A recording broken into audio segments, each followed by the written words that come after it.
Hola, muy buenas tardes. Bienvenidos al noticiero del mediodía. Hoy es 3 de diciembre del año 2021. Comparta con nosotros la próxima hora de informaciones. ¿Cómo estás, Atiel? Muy bien, Diana. Como siempre, un placer estar junto a ti en esta emisión, en una jornada especial porque celebramos el Día de la Medicina Latinoamericana y muchos somos deudores de nuestros profesionales de la salud. Pero comenzamos ya con los titulares de esta jornada. Envían autoridades cubanas mensaje de felicitación a los médicos y científicos de nuestro país por el Día de la Medicina Latinoamericana. Continúa perfeccionamiento del proceso normativo en Cuba. Asiste Díaz-Canel a sesión del Consejo Nacional de Juristas. Critica Lula a Jair Bolsonaro por afirmar que vacuna anti-COVID-19 puede provocarles el SIDA a los brasileños. Cuba celebra hoy el Día de la Medicina Latinoamericana en homenaje al natalicio del investigador cubano Dr. Carlos J. Finlay Barrés. A propósito de la efeméride, el primer secretario del Comité Central del Partido Comunista de Cuba y presidente de la República, Miguel Díaz-Canel Bermúdez, transmitió un mensaje de felicitación y gratitud a los médicos y científicos cubanos. El mandatario ponderó la labor de los héroes de batas blancas durante la pandemia de la COVID-19 e instó a que hoy vuelvan los aplausos para los profesionales de la salud de la mayor de las Antillas por cada vida salvada.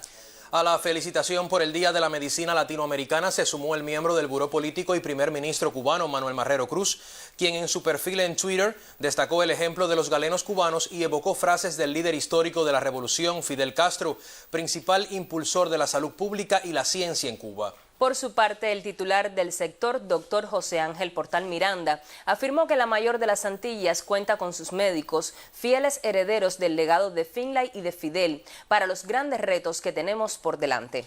Desde el propio triunfo de la Revolución Cubana, el comandante en jefe colocó a la salud pública entre los principales sectores a desarrollar con el fin de dotar al pueblo de una medicina accesible e inclusiva. A la vez, Fidel impulsó el desarrollo de la ciencia, con lo cual logró que desde edades tempranas los niños cubanos sean inmunizados contra más de una decena de enfermedades. La vocación humanista de nuestros profesionales de la salud trasciende las fronteras nacionales y llega a disímiles latitudes del mundo, sobre todo donde están los más desfavorecidos, labor reconocida por la Organización Mundial de la Salud. Y ya lo decíamos, un día como hoy nació en Camagüey el sabio cubano Carlos J. Finlay, miembro de la Real Academia de Ciencias Médicas, Físicas y Naturales de La Habana, donde expuso hace 140 años su novedosa teoría de la Aedes aegypti como agente transmisor de la fiebre amarilla. Finlay, un hombre que puso en función del bienestar humano todo su genio científico, salvó a miles, a millones con su descubrimiento de un vector biológico como agente transmisor de la fiebre amarilla, lo que en opinión de expertos es uno de los más grandes aportes al conocimiento de la medicina del siglo XIX. El doctor Carlos J. Finlay también contribuyó a enfrentar otra enfermedad que asolaba La Habana del siglo XIX, el cólera. Fue en la barriada del Cerro donde detectó que la cantidad de enfermos de cólera era más alta entre las familias que se abastecían de agua de la Zanja Real. Así confirmaba que la transmisión era la hídrica. Se considera a Finlay como importante infectólogo por sus resultados al combatir, entre otras, enfermedades como la tuberculosis, la malaria, la lepra, el tétanos y el muermo. Para llevar a cabo sus investigaciones estudió química, meteorología y es considerado en el mundo pionero de la entomología médica. Despojado de egoísmo científico, daba conferencias y llegó a entregar copias de sus investigaciones a las comisiones del ejército norteamericano que estudiaban la fiebre amarilla, por los estragos que esa enfermedad causaba en las tropas asentadas en Cuba, en Panamá y en otros países tropicales. De la cuarta de las comisiones del ejército norteamericano surgió el intento de arrebatar el mérito de su trabajo sobre el vector transmisor de la enfermedad. Finalmente le fue reconocido, pero el premio Nobel que tanto merecía y al que fue propuesto nunca le fue otorgado a este hombre considerado internacionalmente entre los más prestigiosos científicos del siglo XIX. Hasta el final de sus días, trabajó por la salud de su pueblo al que nunca abandonó. De él recibe como premio respeto y agradecimiento eterno por su obra y por su ejemplo. Justo que en su memoria la humanidad festeje el Día de la Medicina Latinoamericana, evocando la dicha de su nacimiento. Gladys Rubio, Sistema Informativo de la Televisión Cubana.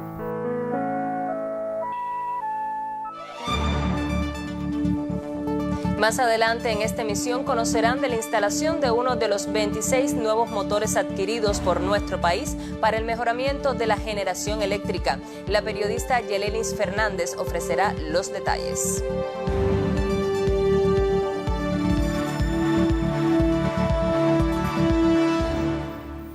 Y el primer secretario del partido y presidente de la República, Miguel Díaz-Canel Bermúdez, se reunió esta mañana con juristas cubanos para dar seguimiento a lo planteado en el mes de agosto por representantes de este sector. En el encuentro, el presidente de la Unión de Juristas de Cuba, Alexis Ginarte, agradeció la posibilidad de que los juristas participen en el perfeccionamiento del proceso normativo del país.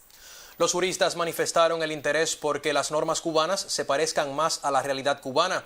En nuestra emisión tendremos más detalles de ese encuentro.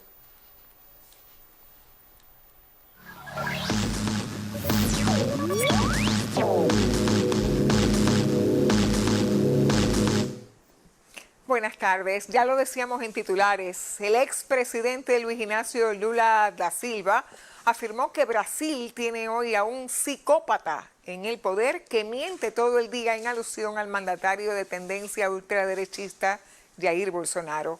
Durante una entrevista con el canal Podpah, uno de los mayores programas en formato podcast en Brasil, el fundador del Partido de los Trabajadores reveló que Bolsonaro dijo que tomar la vacuna anti-COVID-19 puede provocar el SIDA. Tienen a un psicópata mintiendo al país todo el día y señaló, esto no es normal. Con tono distendido, Lula intercambió con los presentadores del espacio sobre los más variados temas. Interrogado sobre su probable candidatura en el próximo año electoral, el expresidente volvió a precisar que lo decidirá en torno a marzo de 2022, pero aclaró que si vuelve, trabajará mucho más duro de lo que lo hizo porque destruyeron Brasil. El resultado de las elecciones presidenciales de Honduras realizadas el 28 de noviembre sorprendió al mundo por la victoria de la candidata del Partido Libre, Xiomara Castro, con una ventaja de hasta 20 puntos sobre su rival, Nasri Asfura, superando así los intentos de fraude por parte del partido en el poder, como ocurrió en las elecciones de 2017. La periodista Arlet Basallo nos ofrece más detalles. Pasados 5 días desde las elecciones en Honduras, el experto en estrategia electoral Diego Panigo analiza desde la neuropolítica los resultados de estos comicios. Para el especialista, la candidata ganadora Xiomara Castro representa el cambio ante la política gastada y fallida del oficialismo hondureño. Que la identificación de grupo se logró con la candidata Xiomara Castro, ya que fue un mensaje muy simple, que era a través de un hashtag que se hizo viral, el cual decía "se van", simplemente lograr esta identificación de grupo donde toda la gente quería que se terminara, que concluyera 12 años de gobiernos en los cuales solo han traído opresión, falta de trabajo y falta de justicia al pueblo hondureño. A mediados de semana, el candidato por el Partido Nacional, Nasri Asfura, reconoció su derrota y felicitó a la presidenta virtual. Para Panigo, la estrategia del partido gobernante consistió en resaltar las cualidades de su candidato y augurar un futuro incierto de ganar el partido opositor. La ciudadanía en Latinoamérica, incluso en Honduras, tiende a tener una respuesta emocional. Por ende, las propuestas en sí o las plataformas no se tienen muy en cuenta a la hora de votar, sino la reacción emocional ante lo que representa cada candidato. En este caso, nuevamente el Partido Nacional, el candidato oficialista, representaba todo lo malo, toda la falta de trabajo, toda la falta de justicia social. Según los resultados obtenidos, solo es cuestión de tiempo para que la Comisión Nacional Electoral declare a Xiomara Castro como la primera mujer en presidir ese país centroamericano. Para el experto, su éxito contó con el desgaste del partido oficialista ante el narcotráfico y la corrupción, así como transmitir un discurso esperanzador para los hondureños más humildes. Desde la redacción internacional, Arlet Basayo García. Y en Chile, los aspirantes a la presidencia continúan hoy las campañas para captar el voto de los indecisos de cara a las elecciones presidenciales del 19 de diciembre. El abanderado de la coalición de izquierda, Apruebo Dignidad, Gabriel Boric, y su comando iniciaron giras por regiones y comunas de todo el país, mientras el ultraderechista José Antonio Kast, del Frente Social Cristiano, acaba de regresar de una visita a Estados Unidos, donde se reunió con empresarios que tienen intereses en Chile y además se reunió con el senador Marco Rubio, vinculado con el ala más conservadora de la extrema derecha cubanoamericana. El periodista Manuel Cabieses Donoso del blog Punto Final nos envía su comentario sobre la realidad chilena. En Chile votaremos el 19 de diciembre por un candidato presidencial que no representará una ruptura con el neoliberalismo. Sin embargo, entre José Antonio Kast, ultraderechista, y Gabriel Boric, socialdemócrata, nadie puede equivocarse. La abstención es la gran amenaza. En primera vuelta solo votó el 47% del padrón electoral. La abstención le alimenta el apoliticismo, un fenómeno de reversión sociocultural producto de la economía de mercado.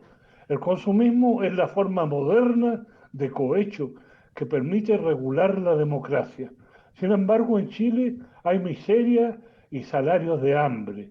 Más de 81.000 familias viven en 969 campamentos que carecen de servicios básicos como agua potable y electricidad.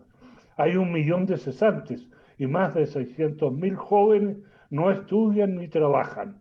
La droga domina en barrios y poblaciones. La delincuencia es un azote que asusa la televisión. Chile se ha convertido en un bazar. Miles de vendedores de ambulantes inundan calles y plazas. Es el oficio de miserables utilizados por mafias del comercio. Los trabajadores se han comido sus ahorros provisionales. El Estado distribuye bonos que han inyectado millones de dólares al consumo y reactivado la economía, que este año crecerá 12%. Este escenario plantea una difícil definición electoral. No será fácil para Boric alcanzar el triunfo, salvo un despertar del pueblo ante el peligro fascista. Gracias a Manuel Cabieses por este comentario. El 19 de diciembre, escúchelo, más de 15 millones de chilenos serán convocados a las urnas para elegir al próximo presidente entre dos candidatos con visiones de país muy diferentes. Así terminamos, continúe con más.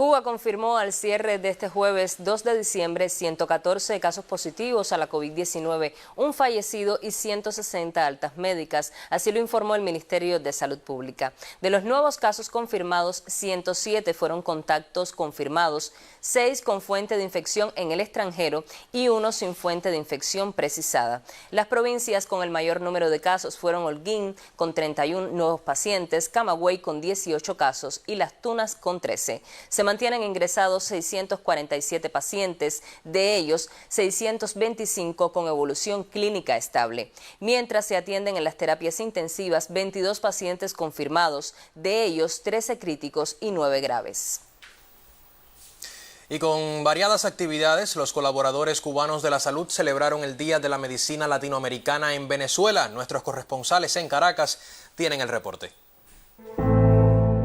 Llegan a las comunidades de toda Venezuela para salvar vidas. Son los colaboradores cubanos de la salud, protagonistas de la misión Barrio Adentro, una idea de los comandantes Chávez y Fidel para garantizar el acceso de los más humildes a servicios médicos gratuitos y de calidad.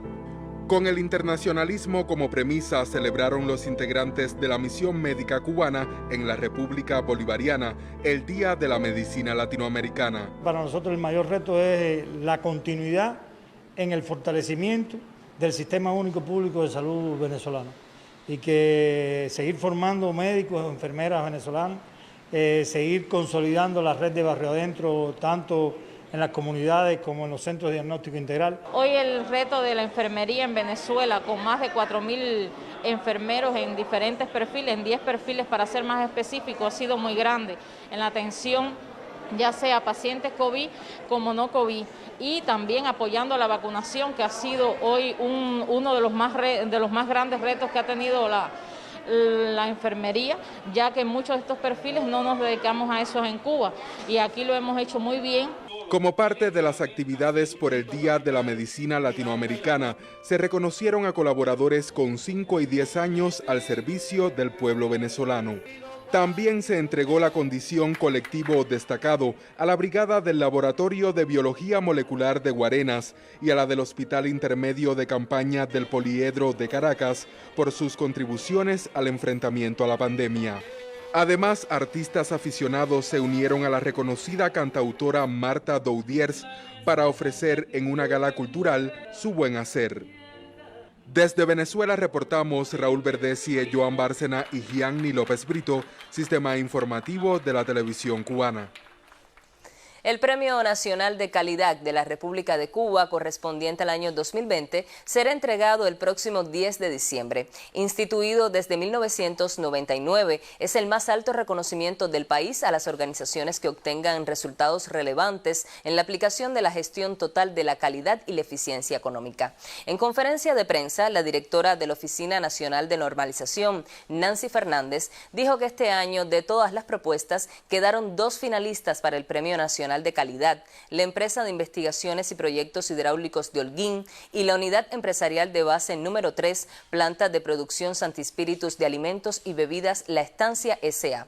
Igualmente, la Oficina Nacional de Normalización y el Ministerio de Ciencia, Tecnología y Medio Ambiente convocaron al 9º Simposio Internacional Metrología 2021 para los próximos días 16 y 17 en modalidad virtual.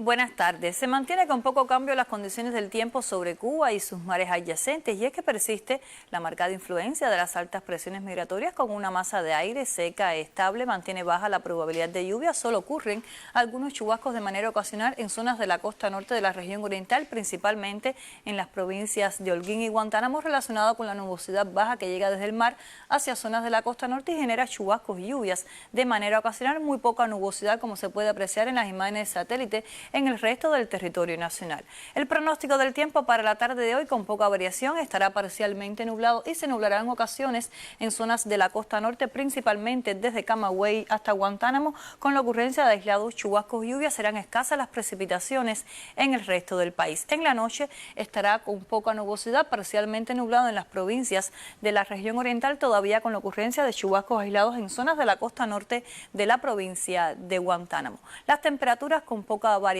las máximas en la tarde con valores entre 27 y 30 grados Celsius, superiores en las provincias del sur oriental hasta 32 grados Celsius, y en la noche las temperaturas con un descenso gradual, valores entre 17 y 20 grados Celsius en zonas del interior del occidente y centro, superiores en la región oriental entre 22 y 25 grados Celsius. Los vientos soplarán del nordeste con velocidades entre 10 y 25 kilómetros por hora. Habrá oleaje en la costa norte de la región oriental y poco oleaje en el resto de las costas. En resumen, para hoy, poco cambio en las condiciones del tiempo, solo aislados chubascos en zonas de la costa norte del oriente del país. Esto es todo en cuanto a la información meteorológica. Tengan todos feliz tarde y hasta mañana.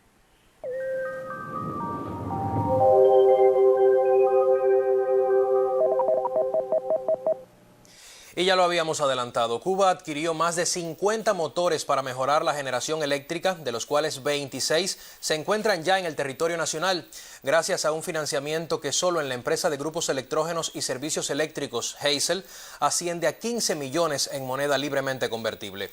En Las Tunas se instaló uno de esos motores y vamos a conocer más en el reporte de Yelenis Fernández.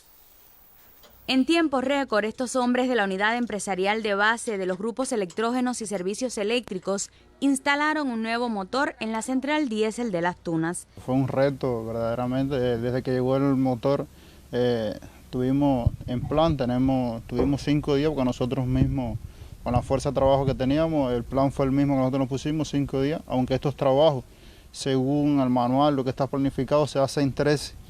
Y lo hicimos en 5 días. Ya es que desde que llega este motor, ya hay que tener los medios de izaje, todas las herramientas tienen que estar certificadas, los compañeros están certificados también a nivel internacional, tanto mecánico como eléctrico, para poder hacer este tipo de trabajo. Con este nuevo motor se completan los 16 de la central diésel de Las Tunas, que unido a los de Puerto Padre y Manatí, aportan el 30% de la generación eléctrica en la provincia. Esto significa 1,9 megawatts que incorporamos y estamos trabajando en 2 o 3 motores más que son fallas transitorias muy rápidas, que nosotros para el día 10 de diciembre estamos trabajando a alcanzar el 100% de nuevo de la disponibilidad, que al final es lo que necesita la provincia. Aunque la tecnología diésel es más costosa para la generación energética en Cuba, sus motores son de vital importancia en los horarios de mayor demanda al suplir el déficit de electricidad debido a las dificultades en las termoeléctricas. Desde Las Tunas, Yelenis Fernández García, Sistema Informativo de la Televisión Cubana. Un programa de 93 medidas para revitalizar la agroindustria azucarera fue aprobado en un encuentro con los mejores productores de caña del país y directivos de las empresas agroindustriales recién constituidas. Presidieron el encuentro el viceprimer ministro Jorge Luis Tapia Fonseca, el presidente de la Asociación Nacional de Agricultores Pequeños, Rafael Santiesteban Pozo, el presidente del Grupo Empresarial Ascuba, Julio Andrés García, y el secretario general del Sindicato de Trabajadores Azucareros, William Licur González.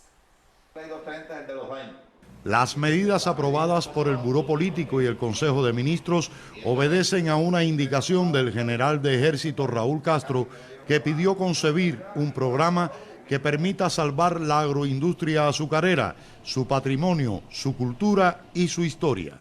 Y además lo que significa la industria azucarera en encadenamiento productivo, porque si no desaparece el ron en Cuba. Las vacunas las que hablaba el presidente de la CCS, el alcohol, los medicamentos, el alimento animal, la cera, los tableros, la diversificación de la industria, el empleo de miles de trabajadores. Y él quiere discutirla con el pensamiento, lo que dijo, y con la indicación del general de Jesús. Salvar la industria azucarera. Y eso va acompañado no solo de medidas, como él dijo, tiene que ir acompañada también del pensamiento de nuestros trabajadores. Tapia Fonseca reiteró que las medidas coinciden con un momento decisivo para el sector, pues tanto la zafra que concluyó como la que comienza se catalogan como las más difíciles en la historia de la revolución. Yo creo que en cuanto a las medidas hay un elemento práctico que se llama Sistema de Trabajo para el Control, Seguimiento e Impulso de las Medidas, que a partir de ahora hay que evaluarlo todos los meses. Y se acordó ayer en el Consejo de Ministros que cada 3 meses, sí, que cada vez que se cierre un trimestre, hay que informar al Consejo de Ministros el cumplimiento de las medidas. Para no esperar un año y decir que la medida ha tenido problemas. El viceprimer ministro se refirió al papel protagónico que deben jugar los colectivos obreros y campesinos para aprovechar las prerrogativas que les otorga el nuevo escenario. Aquí no esperemos que todos los problemas se resuelvan desde aquí de La Habana. Aquí tenemos que resolver que los problemas se resuelvan desde aquí con todas estas medidas, que se resuelvan con la participación de las empresas que creamos nuevas, pero que los actores principales, que son ustedes, a cuales hemos dado todas esas facultades, jueguen el papel que les toca. Comienza etapa decisiva para la recuperación de la agroindustria azucarera en Cuba. Manolo Rodríguez Salas, Sistema Informativo de la Televisión Cubana. Cuba celebra este 3 de diciembre el Día de la Medicina Latinoamericana. En los minutos finales de este noticiero nos acercaremos al quehacer de médicos, enfermeras y estudiantes en la atención primaria de salud en comunidades holguineras.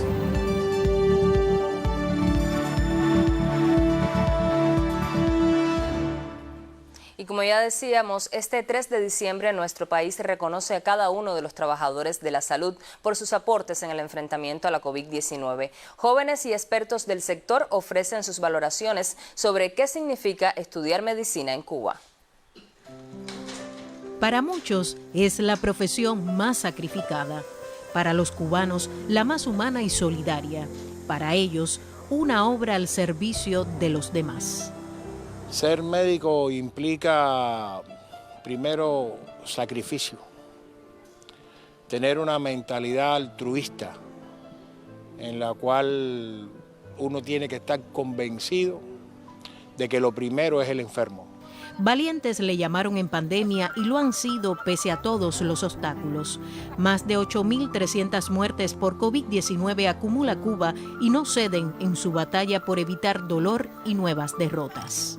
En muchos momentos, incluso en este tiempo de pandemia, digo yo, en los peores momentos que hemos vivido, a veces me replanteé, incluso con mi familia, y le decía a mis padres, y si hubiese escogido otra carrera, que hubiese sido de mí, pero después digo, pero es que yo no sé hacer más nada, yo soy médico. Y yo creo que no me arrepiento, y creo que no me arrepentiré nunca. Yo creo que el médico lo primero que tiene que tener es vocación. Saber que uno tiene que estar presente en cualquier momento del día, a la hora que sea, en el momento que sea. El ejemplo de los de batas blancas ha marcado la sensibilidad de los cubanos en el 2021. Cada hogar ha sentido esa pasión.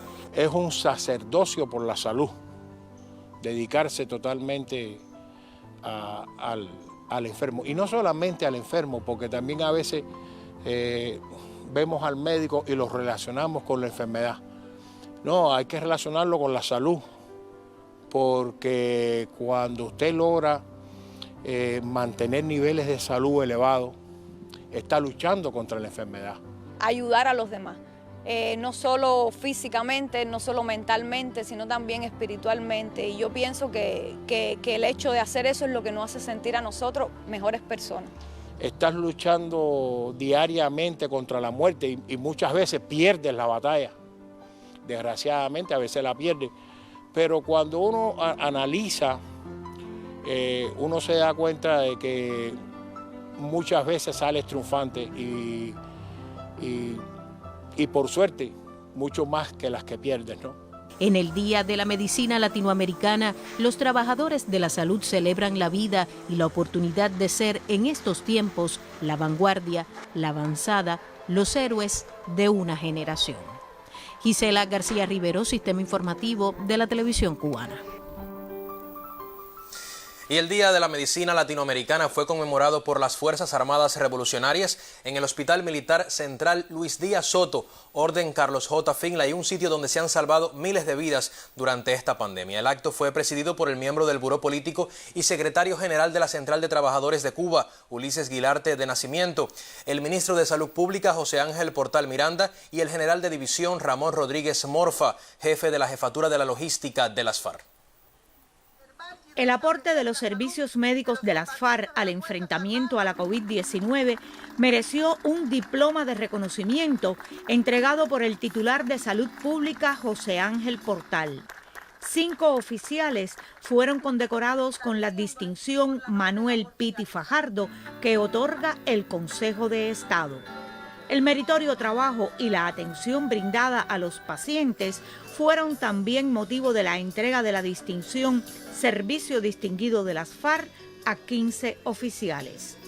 Las palabras centrales del acto estuvieron a cargo del primer coronel Carlos Castro Varas. En fecha tan significativa, no podemos dejar de mencionar el trabajo de todos en la prevención y vigilancia epidemiológica, la elevada carga asistencial asimilada por nuestros hospitales, puestos médicos de salud territoriales, centros de aislamiento, las investigaciones conjuntas desarrolladas con otras entidades del Ministerio de Salud Pública o el Grupo Biocuba Pharma, el despliegue de la campaña de vacunación, entre otras tareas y misiones asignadas. que han merecido el reconocimiento de nuestros jefes y elevado el prestigio ante nuestro pueblo, del que somos parte y al cual nos debemos. Por ello, el compromiso de no fallar, continuar en el combate y estar siempre en la trinchera que la revolución nos sitúe como dignos representantes de los ejércitos de batas blancas y verde olivo. Las instituciones del sistema de servicios médicos de las FARC, destacadas en el enfrentamiento a la pandemia de la COVID-19, recibieron reconocimientos. Celebran las FARC Día de la Medicina Latinoamericana. Loli Esteves, Sistema Informativo. Hace 5 años, la caravana que trasladó las cenizas del eterno líder de la Revolución Cubana hacia el cementerio patrimonial Santa Ifigenia detuvo su marcha en algunas ciudades del país, entre ellas Bayamo, un sitio en el que descansaron las cenizas del gigante barbudo durante la noche del 2 de diciembre. Para rememorar la fecha se desarrolló en esa urbe oriental una velada que estuvo presidida por el vicepresidente cubano Salvador Valdés Mesa. Tras una emotiva alocución en que los jóvenes exaltaron las virtudes del eterno comandante y patentizaron el compromiso de ser fieles a su legado, inició esta peregrinación hasta el Parque Museo Ñico López, sitio en que hace 5 años descansaran los restos mortales del líder revolucionario. Allí tuvo lugar la velada Gracias Fidel. Esta contó con la presencia del vicepresidente de la República de Cuba, Salvador Valdés Mesa, los miembros del Comité Central Federico Hernández Hernández y Ailín Álvarez García, primera secretaria de la UJC en la Nación. Jóvenes destacados en diversas esferas concurrieron al homenaje, que también se prestigió con la asistencia de Abel Prieto Jiménez, presidente de Casa de las Américas. En el tributo dirigido por Mirelis Echenique, medio centenar de artistas granmenses evocaron la personalidad de Fidel a partir de textos martianos que evidencian el apóstol fue guía del pensamiento y la acción del líder inmortal. Y como en aquel 2 de diciembre, concluía así el homenaje al hombre preclaro que condujo el proyecto social cubano y nos dejara para la posteridad su ejemplo digno y gloriosas e imperecederas páginas de historia patria. En Gran Maya, Kelin Pérez, Sistema Informativo de la Televisión.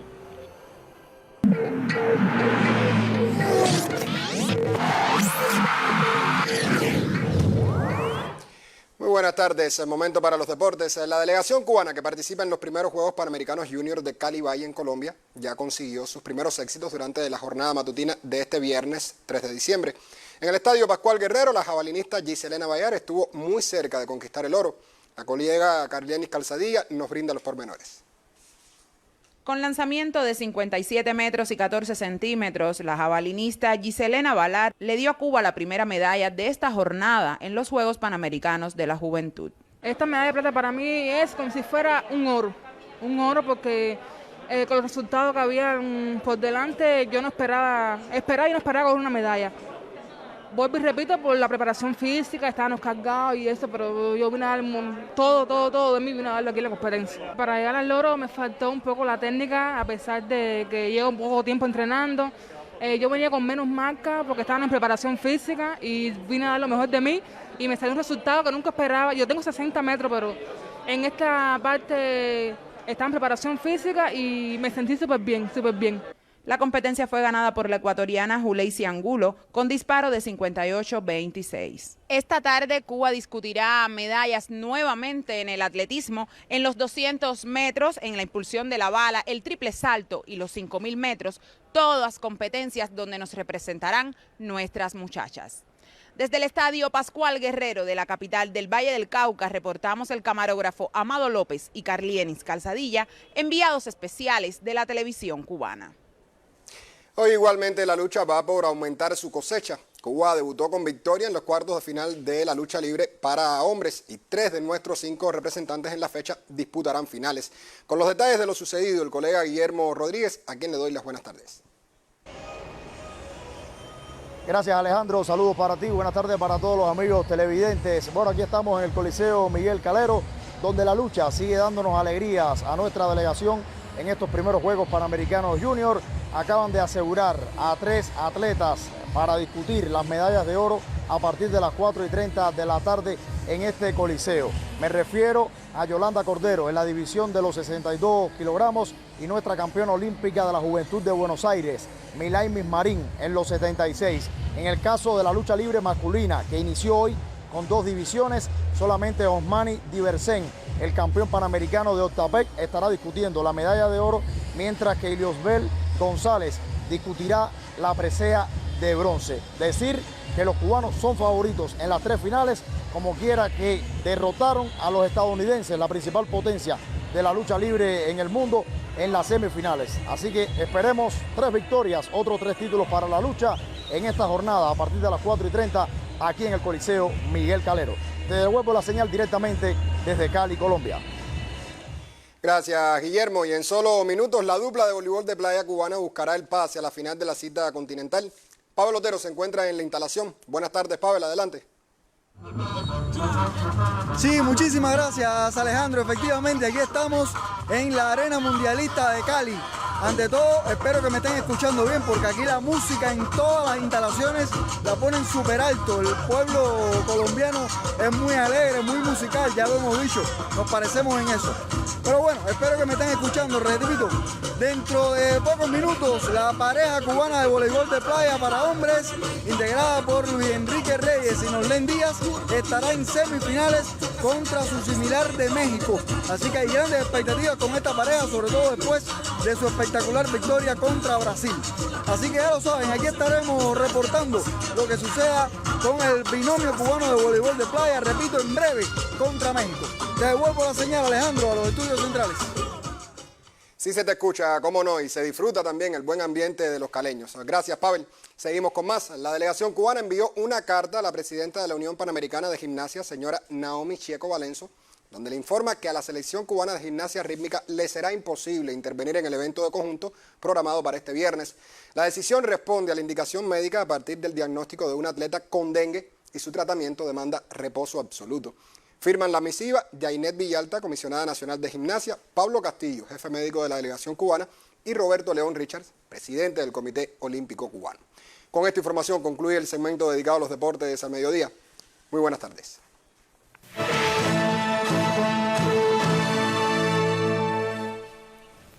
Y después de este acercamiento al panorama deportivo, desde Cali Valle fundamentalmente, continuamos con más en esta emisión del Noticiero del Mediodía. El perfeccionamiento del programa del médico y la enfermera de la familia permite afrontar eventos epidemiológicos y catástrofes naturales también desde la comunidad. Abdiel, y este es el caso del enfrentamiento a la pandemia de la COVID-19, por ejemplo, en el cual estos profesionales son protagonistas en la prevención y control de la enfermedad. Desde la provincia de Holguín nos llega el testimonio de esa labor. La atención primaria de salud ha constituido y sigue siendo la estrategia más importante del sistema nacional. Ideado por Fidel, este programa eleva la cultura sanitaria y la calidad de vida desde la comunidad. Es un principio que hay que tener presente siempre. El tratamiento lo está tomando como debe ser. De igual forma, el propósito es lograr satisfacción en la atención brindada, pero todo ello no está exento de carencias y problemas objetivos y subjetivos. No obstante, en Holguín se acciona con la mirada puesta en que aún resta mucho por hacer. Hoy nuestra atención primaria está conformada por 1.123 consultorios distribuidos en 42 policlínicos y hemos logrado hasta este momento recuperar la cobertura de médicos en los consultorios. Luego de unos meses muy difíciles para la atención primaria, hemos logrado completar el 100% de la cobertura médica. Hoy se trabaja en el completamiento de los grupos básicos de trabajo. En los consultorios donde la población excede los 1.500 habitantes, que establece el programa que debe tener un consultorio. Y trabajamos intensamente en la recuperación de todos los servicios de nuestros policlínicos para brindar una mejor atención a nuestra población. En los últimos 3 años y como parte de un plan de rehabilitación, se trabajó en unos 123 consultorios de forma capital, independientemente de que unos 300 están hoy en mal estado. Aparejado a ello, otros se intervienen a través del programa que se lleva a cabo en comunidades vulnerables del territorio y la imagen cambia para bien. Nosotros no teníamos nada prácticamente porque el consultorio se reparó, que se nos hizo nuevo, con el alumbrado y todo. Se pintó, se reparó completo todo. La importancia de este programa se ha evidenciado más en este escenario, pues los equipos de la medicina familiar y el resto de los trabajadores de la atención primaria de salud han desempeñado un rol fundamental en el enfrentamiento al nuevo coronavirus. Pero en la provincia, con más de 1 millón de habitantes en medio del pico de la pandemia y a pesar del esfuerzo, se rebasaron las capacidades y no todo funcionó como demandaba el momento, lo cual trajo consigo replantear protocolos y soluciones concretas. Nosotros tenemos que ganar la batalla en la calle, en la atención primaria. Nosotros necesitamos cubrir todos esos espacios vacíos que lleva un médico al frente. Eso es urgente. El hospital es la consecuencia. El hospital la gente ya va porque no queda más remedio. Y donde más salvamos vidas no es en el hospital, donde más podemos salvar vidas es en el barrio, el trabajo comunitario en la cuadra, en el sospechoso allí, en la toma de medidas. En medio del complejo escenario, cerca de 150 estudiantes en formación y médicos como parte del contingente que naciera ante la urgencia para reforzar la atención comunitaria, llegaron a los sitios más complejos y vulnerables en la provincia. El índice de contagio en la provincia fueron muy elevados y donde realmente los médicos estamos volcados completamente a los centros de aislamiento, a las zonas rojas en los hospitales provinciales y la población, digamos que hasta cierto punto se sintió un poco desprotegida, puesto que la labor del médico de la atención primaria de salud se vio muy complejizada. Y entonces hicimos una evaluación en cada uno de los lugares a sinceridad, con la verdad en la mano. Si nosotros llegamos a un consultorio y había 1000 habitantes y veíamos 300, pues esos 300 con calidad en sus hogares. Vimos postrados, niños, madres que tenían el temor de salir a la calle por su hijo tenía síntomas, pero que fuera otra enfermedad. Y en este proyecto es una labor gratificante, porque uno llega a esos barrios inaccesibles donde la salud es muy escasa, es difícil llegar hasta aquí. Y eso, o sea, la población se siente agradecida con eso. Esos rostros que uno ve día a día, eso te da más fuerza. Desde su génesis, el objetivo principal del proyecto salubrista estuvo bien definido: accionar de forma organizada y constante el trabajo en las comunidades para brindar atención médica a las personas afectadas por la COVID-19 y así identificar de forma oportuna los casos sospechosos y positivos de la enfermedad, además de hacer labor preventiva y de promoción de salud. Y yo creo que el contingente le ha dado eso, le ha devuelto la esperanza al pueblo, le ha devuelto también el sentir de que la comunidad no está sola, sino que hay un grupo de jóvenes, hay un grupo de estudiantes, hay un grupo de médicos que estamos trabajando en función de revitalizar el sistema de salud, de apoyarlo y de estar a su lado en todos los sentidos, que no están solos. Estos muchachos, bien jóvenes por cierto, están poniéndole corazón a la salud del pueblo holguinero desde el barrio, donde aún está latente la COVID-19. Pero pienso que se puede hacer más, que ahora que ha bajado la incidencia de la COVID-19, podemos comenzar de verdad a rescatar aquello que queríamos. Por ejemplo, ahora yo tengo una residente y pienso que si el pueblo pone de su parte, en enero de verdad podemos hacer lo que es el médico de la familia como lo quería Fidel. Sin el programa del médico y la enfermera de la familia en Cuba, con sus características y estrecha relación con la población, no hubiese sido posible realizar una intervención sanitaria a la escala que se está haciendo actualmente en el país. Yo no puedo explicar lo que significa porque esto es tan grande, tan grande, tan grande que me emociono demasiado. Yo soñaba todos los días con esto, que si no me vacunaban, que si tenía esto y que si no me vacunaban. Y sufría amargamente, pero hoy dije, me van a vacunar porque es la vacuna de nosotros, de mi país, que con mucho sacrificio se ha hecho de este país, pero la tenemos y nos va a salvar. Esto es parte de la vida de nosotros, de los cubanos. En esta dosis están la fe y la fuerza de un país más protegido, más inmune, más feliz, más protegido, más inmune, más feliz, más protegido, más inmune, más feliz, más protegido, más inmune, más feliz. Dime que tú no extrañas la calle, dime que tú no extrañas la la rumba, los carnavales, la playa, arrímate pa' acá que a mi ciencia le zumba, le zumba, le zumba, créame que le zumba. Compa, y claro que no creo, científicos con talento, imagínate un momento, a mi gente sin bloqueo, sé de quién tuve el mareo, hablando vaina y me asombro, y ahora se quieren poner un pinchazo en cada hombro. Me emociono cuando nombro mis soberanas vacunas, como dicen los muchachos, sí que la tiraron dura, durísima, durísima, ay, dura, pura, pura. Confianza, mucha confianza nada más. El que sabe cómo anda tiene derecho a triunfar. Con los tambores pa'lante, que nadie los puede parar.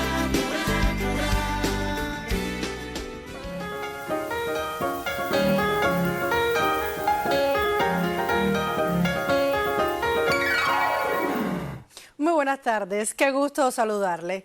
Hoy, 3 de diciembre, cumple 45 años de creado el Ministerio de Cultura de Cuba.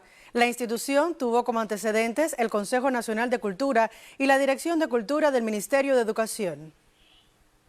Con el objetivo de promover, ejecutar y dirigir la aplicación de la política cultural del Estado y del Gobierno y así garantizar la defensa, preservación y enriquecimiento del patrimonio cultural de la nación cubana, fue creado el 3 de diciembre de 1976 el Ministerio de Cultura de Cuba. Fue unánime la decisión. El intelectual y revolucionario Armando Jardávalos era la persona acertada para dirigir la institución. Siempre su visión de la cultura rebasaba los ámbitos institucionales. Quería que todas las fuerzas de la educación, todos, en general todos los agentes, vamos a decir, directos o indirectos que tienen la cultura se articularan, se unieran. Hart decía que no se dirigía a la cultura, que lo que podía hacer una institución como el Ministerio de Cultura era promover la cultura, encontrar cauce para que la creación se abriera espacio. En estos 45 años, el Ministerio de Cultura ha tenido que readaptarse a los tiempos y circunstancias desde sus diferentes instituciones. Se ha reinventado en no pocas oportunidades. Ejemplos recientes de ello son los 2 años de pandemia en los que trasladó sus eventos a las redes sociales. Muchos retos le quedan aún inmediatos a la institución que rige la política cultural de la nación cubana. Estrategias inteligentes y voluntades serán carta de triunfo en esos empeños. Dagner Relova, Sistema Informativo de la Televisión Cubana. Y en su segunda edición, el proyecto Conciertos Compartidos continúa llevando unidades artísticas de excelencia a varios municipios y poblados villaclareños. Esta vez comparten escenario Pancho Amat y su grupo, María Victoria Rodríguez y Eduardo Sosa, junto a talentos del catálogo de la provincia, como el Quinteto Criollo y el Trío Palabras. La Dirección de Cultura en Villa Clara potencia por segunda ocasión el proyecto Conciertos Compartidos. La idea es presentar ante diversos públicos talentos de referencia nacional e intérpretes de géneros y repertorios variados y de alta calidad. El grupo de Ernestina me impresionó mucho. El Quinteto Criollo no es un grupo como para encasillarlo. Tiene su identidad propia y yo creo que es un orgullo de Santa Clara tener un grupo así. Ernestina Trimiño es una gran amiga, una gran excelente cantante. La conozco de hace muchísimos años. Estoy feliz de estar aquí en Santa Clara compartiendo con el maestro Pancho Amat y su cabildo, que ha tenido la gentileza de traerme y poder cantar con su grupo. Excelente fue la presentación en la Casa Samuel Feijó del Trío Palabras que dirige Vania Martínez junto al cantautor Eduardo Sosa y al músico Abel Acosta. Resultó un espectáculo musical muy cubano e interactivo, al cual se integró un público entusiasta, disciplinado y agradecido, ávido por recibir en su pueblo rural, San Juan de los Lleras, la inyección necesaria de una cultura auténtica y nacional que pertenece a todos. Mira, lo que estamos haciendo es divirtiéndonos. porque cuando tú compartes el trabajo con los amigos, al final siempre hay una diversión que por supuesto, y esa diversión te obliga a hacerlo lo mejor posible. Sencillamente es eso. Todo fluye entre palabras y yo. Es algo hermoso, es algo magistral lo que estamos haciendo con él, y entonces tenemos una química y una mezcla tan bonita porque hacemos un repertorio muy parecido. Pero no solo el repertorio, sino el hecho de que impacta a la hora de trabajar las voces, a la hora de hacer, como digo yo, la parte sentida de la canción. Tenemos muchas cosas en común. Ejemplos como el de San Juan de los Lleras se repiten en los conciertos compartidos, porque la intención es llevar arte del patio y cultura cubana de referencia nacional y presentarlos en los lugares más apartados.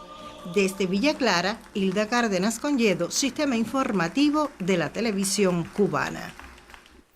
La Feria Nacional de Artesanía se desarrolla desde escenarios expositivos comerciales en todas las provincias, siguiendo las regulaciones higiénico-sanitarias del país. El inicio de esta cita en Ciego de Ávila confirma que es un espacio que actualiza tanto a creadores como al público sobre las más modernas propuestas de la artesanía cubana. Artesanía de excelente calidad con el sello de la cubanía inunda diversos espacios del país como parte de la Feria Nacional de Artesanía 2021. Por segunda ocasión consecutiva, el evento no se realiza en su sede habitual y se desarrolla desde todas las provincias, exponiendo y comercializando lo más genuino y representativo de la creación artesanal territorial. La obra de 10 creadores pertenecientes al catálogo del Fondo Cubano de Bienes Culturales de Ciego de Ávila conjugan estilos, tendencias y novedades para esta edición, que en su apertura contó con la presencia del proyecto de modas Guaysa, que dirigen los diseñadores Maribel Torres y Fran Pérez, con su colección Collage, un resumen de propuestas textiles de diferentes etapas de su trayectoria artística. Para la apertura, el proyecto mostró diseños de Yuri Rodríguez y Fran Pérez, donde la elegancia y la sobriedad se fusionan desde piezas muy juveniles. Los creadores avileños se suman a los homenajes que con el certamen se realizan. El primero, al pueblo por su constancia en el enfrentamiento a la pandemia por COVID-19. Segundo, al legado del líder histórico de la Revolución Cubana, Fidel Castro Ruz, creador del Fondo Cubano de Bienes Culturales, y de igual manera al aniversario 63 del triunfo de la Revolución. Colores, formas, contenidos, visualidades diferentes y armonías creativas confluyen en los salones de la Casa de Cultura Joseín de Hernández para brindar la oportunidad al público de elegir sus gustos acorde a los precios, concesados según resoluciones para que sean asequibles a la población. Las propuestas de la Feria Nacional de Artesanía 2021 estarán disponibles a los avileños hasta el 15 de diciembre. Desde Ciego de Ávila, Henry Godínez, Sistema Informativo de la Televisión Cubana. Y por hoy finaliza nuestro encuentro con la actualidad cultural. Excelente fin de semana para todos. Muy buenas tardes. Muy buenas tardes también para ti, Irina. Revisamos ahora otras noticias. Cuba y China firmaron en línea las actas de la 11ª reunión del Grupo de Trabajo Conjunto de la Biotecnología. Además, fueron rubricados un grupo de acuerdos en el ámbito empresarial que consolidan importantes resultados para ambos países. La reunión, que sesionó de forma virtual, estuvo presidida por el viceprimer ministro Jorge Luis Perdomo Dileya. Excelentísimo embajador. La 11ª reunión de trabajo conjunto en materia de biotecnología entre China y Cuba resumió los logros, las experiencias en materia de cooperación en los últimos 2 años y definió los objetivos principales para el periodo 2022-2023. En el contexto de esa reunión de trabajo, se firmaron un grupo de acuerdos en el ámbito empresarial que garantizan la continuidad y fortalecen la cooperación bilateral en el sector de la biotecnología. BioCubaPharma aprovecha la ocasión para agradecer al gobierno y autoridades chinas por las donaciones realizadas para apoyar el enfrentamiento que se realiza en Cuba contra la pandemia de la COVID-19, noble gesto que refleja las relaciones de amistad y solidaridad entre nuestros países. En la reunión también se presentaron las proyecciones generales de trabajo a realizar en el próximo periodo. Entre ellas destaca incrementar las ventas de los productos biotecnológicos registrados en China, desarrollar una estrategia de contratación de servicios de manufactura de terceros con empresas cubanas, promover un intercambio estratégico sobre desarrollos normativos e implementar intercambios periódicos u otros mecanismos para el seguimiento de cada proyecto. Continuar promoviendo las inversiones de empresas chinas en Cuba, en particular en la Zona Especial de Desarrollo Mariel, para construir plantas de producción de Biofarma. Asimismo, ambas partes deben coordinar, promover y fortalecer el trabajo en varios sectores, como la investigación científica, los asuntos regulatorios, la salud pública y la bioagricultura, e impulsar las inversiones de las empresas chinas en el sector biofarmacéutico. Concuerdan que la industria biotecnológica y farmacéutica desempeña un rol cada vez más decisivo en la cooperación bilateral, con perspectivas alentadoras que no solo alcanzan a Cuba y a China, sino también al resto de los países. Marisela Recasens, Sistema Informativo de la Televisión Cubana. El primer secretario del Comité Central del Partido y presidente de la República, Miguel Díaz-Canel Bermúdez, participó esta mañana en el Consejo Nacional de la Unión de Juristas de Cuba. El mandatario agradeció a los juristas todas las enseñanzas para la gestión de gobierno a partir del análisis de los temas planteados en el primer encuentro sostenido en agosto. Con los detalles de lo acontecido establecemos comunicación con la periodista Talía González. Muy buenas tardes para ti, Talía. Sí, un saludo para toda la teleaudiencia del noticiero del mediodía. Desde la Universidad del Deporte Cubano Manuel Fajardo, aquí en la capital, concluyó hace solo unos instantes el encuentro del presidente de la República, Miguel Díaz-Canel Bermúdez, con representantes de la Unión Nacional de Juristas de Cuba, que celebra su Consejo Nacional por estos días. Conversamos con Alexis Ginarte, quien es presidente de esta organización a nivel nacional, para conocer detalles de todo lo analizado a partir de los temas fundamentales debatidos con el mandatario cubano el pasado 9 de agosto. Buenas tardes, bienvenido a esta transmisión. ¿Cuáles han sido las impresiones de los expertos a partir de este encuentro con el presidente y todo lo avanzado desde el encuentro de agosto? Buenas tardes a ti, Talía, al equipo que nos apoya en dejar las memorias de este gran encuentro. Este encuentro tuvo la oportunidad de compartir lo ya realizado con nuestro presidente de la República y primer secretario del partido. Y hay que decir que hay un fortalecimiento del quehacer jurídico en toda la institucionalidad en Cuba. Ya los juristas, por ejemplo, en el proceso de creación normativa, había una crítica intensa de los juristas por la secretividad de este proceso, porque los juristas conocían de las normas una vez que ya estaban aprobadas sin participar en su concepción. Hay que decir que tenemos juristas que ya están participando desde la creación de las políticas en todo este proceso normativo y que están participando en todos los grupos de creación normativa. Te pudiéramos citar, por ejemplo, las 4 normas aprobadas el pasado 28 de octubre. Estas normas fueron, una vez que fueron publicadas, los juristas emitieron sus opiniones y en ellas se promovieron más de 3.000 opiniones, pero de estas 3.000 opiniones el 68% aproximadamente de estas propuestas fueron aceptadas, lo cual ratifica que en esta concepción y creación normativa la opinión de expertos, también avalada por los grupos de ciencia que tenemos constituidos en nuestras 11 sociedades científicas, fortalecen los contenidos de estas normas. Este ejercicio se ha hecho similar también con el anteproyecto número 22 del Código de las Familias, donde también las sociedades científicas, los juristas han expuesto sus opiniones y han sido tenidos en cuenta. Pero te dijera eso, pero hemos avanzado también en la presencia de los juristas, en la cultura jurídica, en el fortalecimiento de la necesaria cultura jurídica, en la exposición de estos contenidos en todos los espacios posibles de comunicación social, en las redes, en las mismas redes sociales. Elevar toda la cultura jurídica, pero cómo potenciar la presencia de los juristas en los barrios, en los gobiernos, en las asambleas municipales, en las acciones de gobierno, de tal manera de que para los juristas es una satisfacción también que hoy tengamos una mayor presencia en todos los procesos vitales que el país está dirigiendo y que por supuesto necesitan un acompañamiento jurídico. Asimismo, el presidente de la República, en su intervención en este Consejo Nacional de la Unión de Juristas de Cuba, hablaba de la necesidad de visibilizar aún más este trabajo de los expertos, de la preparación en cada una de las entidades y también de elevar la cultura jurídica de la población, de gran importancia a partir de todos los procesos normativos que tienen lugar en nuestro país. El mandatario cubano también agradeció el aprendizaje que ha tenido en cada uno de estos encuentros y por supuesto la continuidad necesaria que hay que darle a cada uno de los temas analizados. Nosotros volveremos en otras emisiones con la ampliación de esta información. Muy buenas tardes.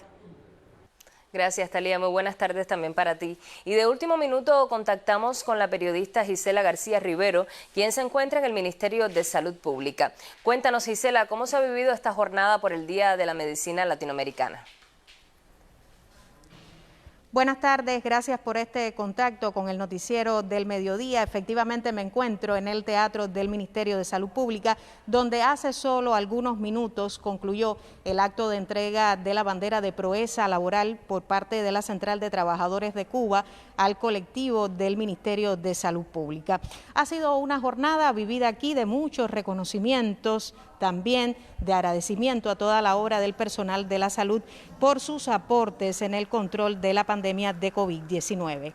7 trabajadores del sector de la salud recibieron en esta jornada la medalla Hazaña Laboral y otros 9 el sello aniversario 80 de la Central de Trabajadores de Cuba. Un momento muy especial fue el reconocimiento que le otorgara la mayor organización de masas del país en la figura de Gerardo Hernández Nordelo al titular de Salud Pública, doctor José Ángel Portal Miranda. Y como colofón de la jornada, el viceprimer ministro de la República de Cuba, Jorge Luis Perdomo Dileya, hizo extensiva la felicitación del partido y del gobierno cubano a ese ejército de batas blancas por todos sus aportes, sus resultados para el control de la pandemia de COVID-19. Reitero, ha sido una jornada muy emotiva. Aquí se han escuchado mensajes de reverencia, de agradecimiento y también de muchos honores a quienes no han descansado ni un solo minuto por salvar vidas en el contexto de la COVID-19. Usted tendrá más detalles de cuánto aconteció en este intenso acto central por el Día de la Medicina Latinoamericana en próximos espacios. Así devuelvo la señal. Muy buenas tardes. Muy buenas tardes para ti, Gisela. Y de esta forma concluye el noticiero del mediodía. Espere más informaciones en la emisión de la tarde de Canal Caribe y el noticiero estelar de las 8 de la noche. Nos despedimos con una felicitación para todos los que hacen posible el milagro de la vida. Muchísimas felicidades y muy buenas tardes. Buenas tardes.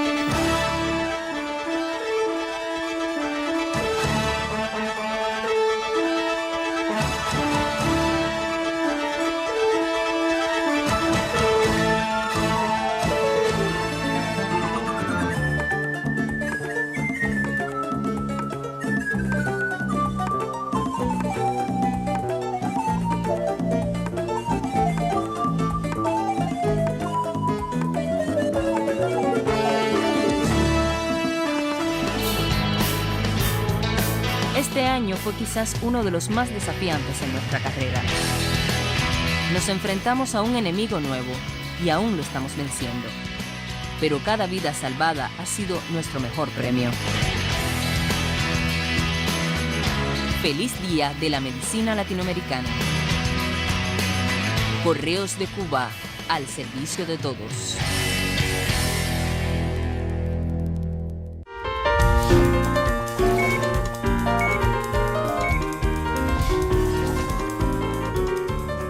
El ventilador de emergencia Pecuento es un ventilador de prestaciones reducidas.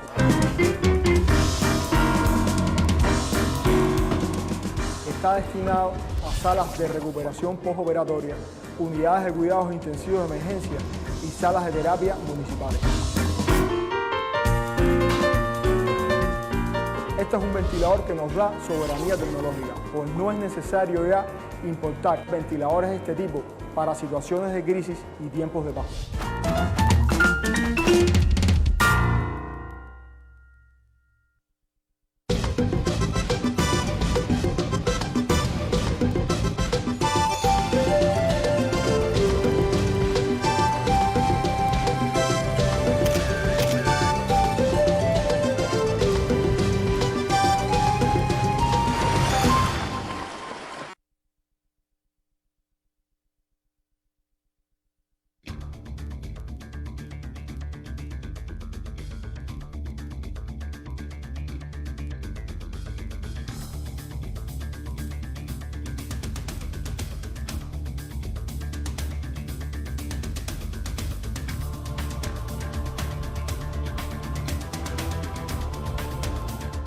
Saludos, bienvenidos a Mundo 2020.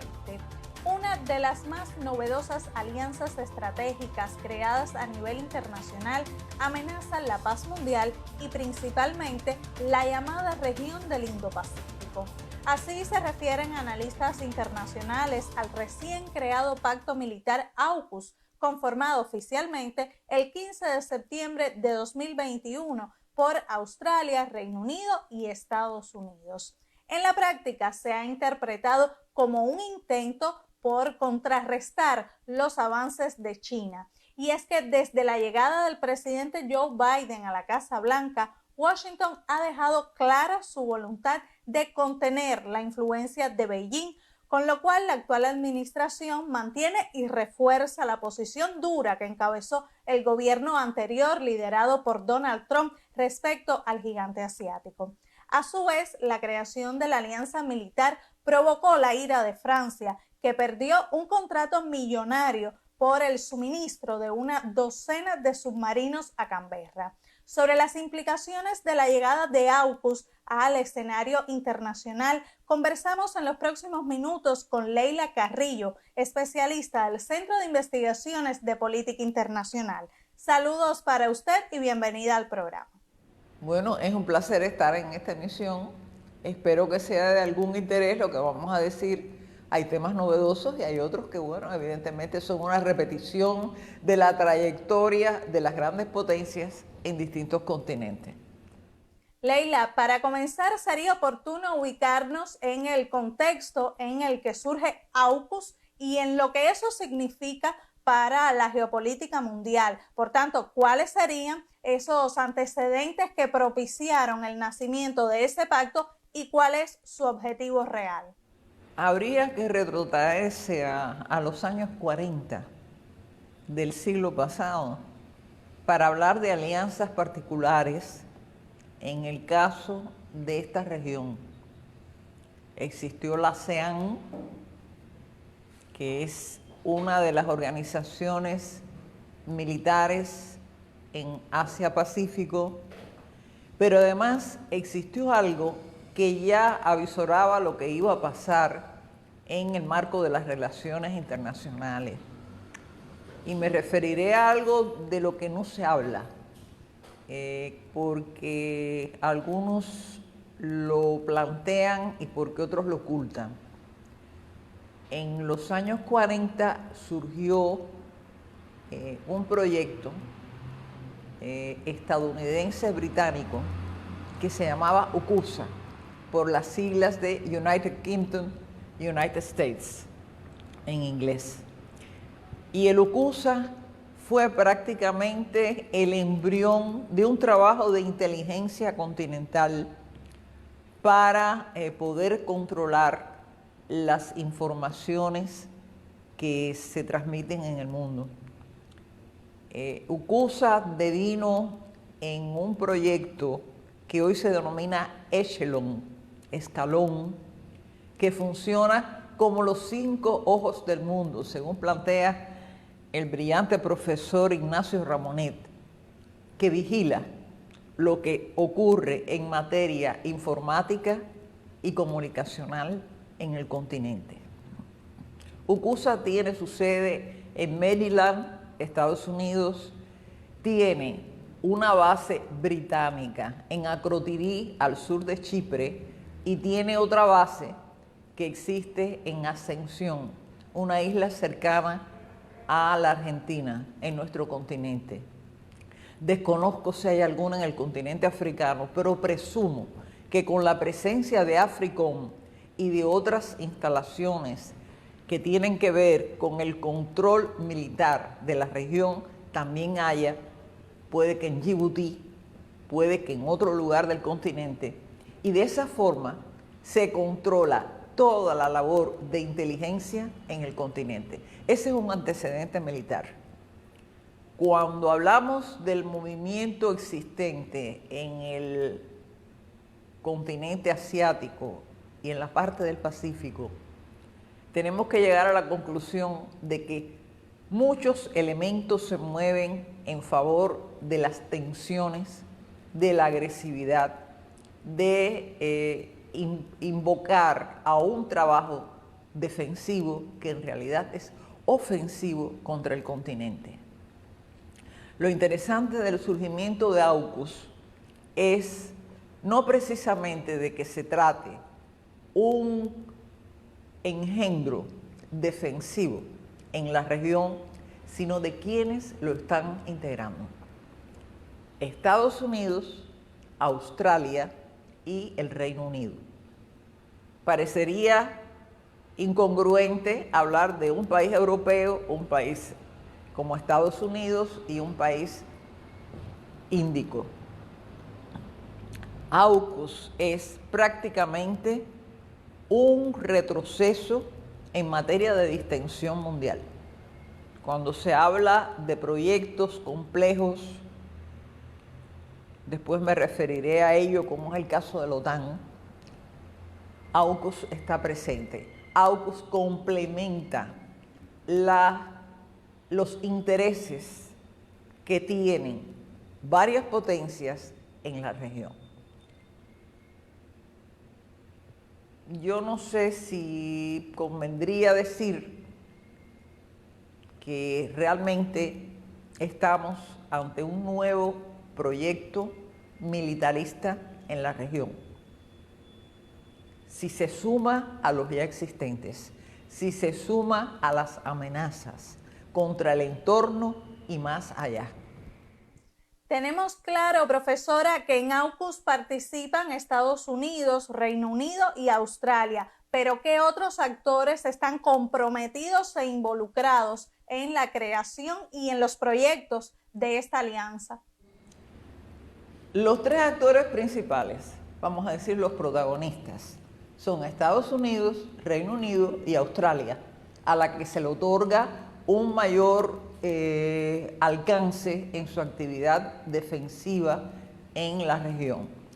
Pero hay otros actores que están cercanos o quizás un poco más lejanos que evidentemente encuentran amenazas en el surgimiento de este proyecto, de esta alianza. En primer lugar, la República Popular China, que ya tiene antecedentes de todo lo que sucede en el mar meridional de China, con agresiones, con problemas con sus barcos, con incursiones británicas, etcétera, y ve en la creación de AUKUS un peligro mayor para la región. No está lejos de la realidad. Hay otros países que también se sienten afectados, como es el caso de Rusia, que está más lejana, pero que percibe la amenaza hacia la región. Y Rusia tiene relaciones óptimas de toda índole con China. Pero también tenemos otros actores como la República Popular Democrática de Corea, que es un país con armas nucleares, y también hay otros países que se han quejado, han manifestado su preocupación, como es el caso de Malasia. ¿Por qué? Porque está en la región. Pero bueno, puede haber otros actores. Estos son, en mi criterio, los más importantes. Y en ese contexto del nacimiento de AUKUS, profesora, ¿qué papel desempeña Francia? Usted decía en un artículo publicado en el sitio web del CIPI que países aliados y amigos pueden enfrentar desavenencias temporales sin enemistarse, pero cuando los negocios y su derivado, sea el dinero, se interponen en esa relación, los intereses dañados repercuten sobre la calidad de las relaciones. Entonces, ¿hasta qué punto el diferendo entre Francia y Estados Unidos está marcado por el interés económico? El tema es fundamentalmente de carácter económico, porque Australia, que había suscrito un contrato para el suministro de 12 submarinos Suffren franceses, decidió comprarle a Estados Unidos submarinos nucleares que son conocidos por una mayor efectividad, y lo hizo prácticamente 2 semanas antes de que se pudiera efectuar la entrega. No hay que olvidar que Francia es el 4º exportador mundial de armas y equipos militares a nivel mundial. Esto le afecta no solo a la compañía, sino también al Estado, ya que el negocio de las armas es uno de los más productivos para el país. hay antecedentes de otras cancelaciones que, si tomamos la historia desde 1994, cuando se cancelaron aviones destinados a países árabes, precisamente comprados después a Estados Unidos, otras armas que también se cancelaron en 1996, que iba a adquirir Arabia Saudita y le compraron a Estados Unidos, o sea que el hecho no es nuevo. Desde luego que Francia lo primero que plantea no es el caso de la cancelación del contrato, sino el surgimiento de una alianza de AUKUS sin haberlo consultado con los principales aliados de Estados Unidos más allá de la frontera. Este es un elemento que uno tiene que tomar en consideración porque las explicaciones de Australia fueron poco consistentes, si se puede decir, al decir que, bueno, que los submarinos estadounidenses estaban más preparados para el combate o para llevar una ofensiva o para servir de defensa en costas australianas, y elementalmente este es un problema que complica la situación, complejiza la situación en el área. La reclamación de los franceses va desde el ministro de Relaciones Exteriores, el delegado ante Naciones Unidas durante la Asamblea General y otros pronunciamientos donde comparan la actitud del gobierno de Joseph Biden con la de el predecesor, con la diferencia de que en este caso, no hay twitters. Es una explicación muy gala, pero que tiene que ver con la situación actual de las relaciones bilaterales. Ahora les propongo hacer una pausa. Al regreso hablaremos sobre las reacciones de otras organizaciones y países tras la creación de AUKUS y también las perspectivas de esta alianza. Así que no se aparte, que en instantes estamos de vuelta en Mundo 2020.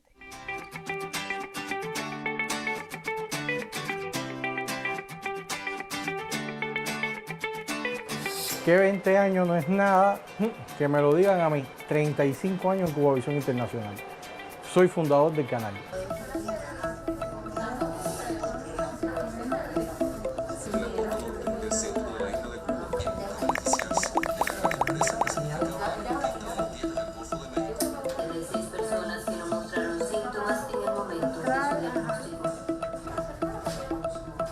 Bueno, imagínense que fui a la primera fiesta que se hizo. ¿Qué le debo a Cubavisión? Muchísimas cosas. He tenido asiento en primera fila en todos los eventos más importantes de los últimos 35 años de nuestro país. Políticos, económicos, sociales, deportivos. Eso es vivir parte de la historia de tu país. He tenido la suerte de trabajar con muy buenas personas durante todo este tiempo. Aquí empecé, aquí he seguido y aquí pienso terminar.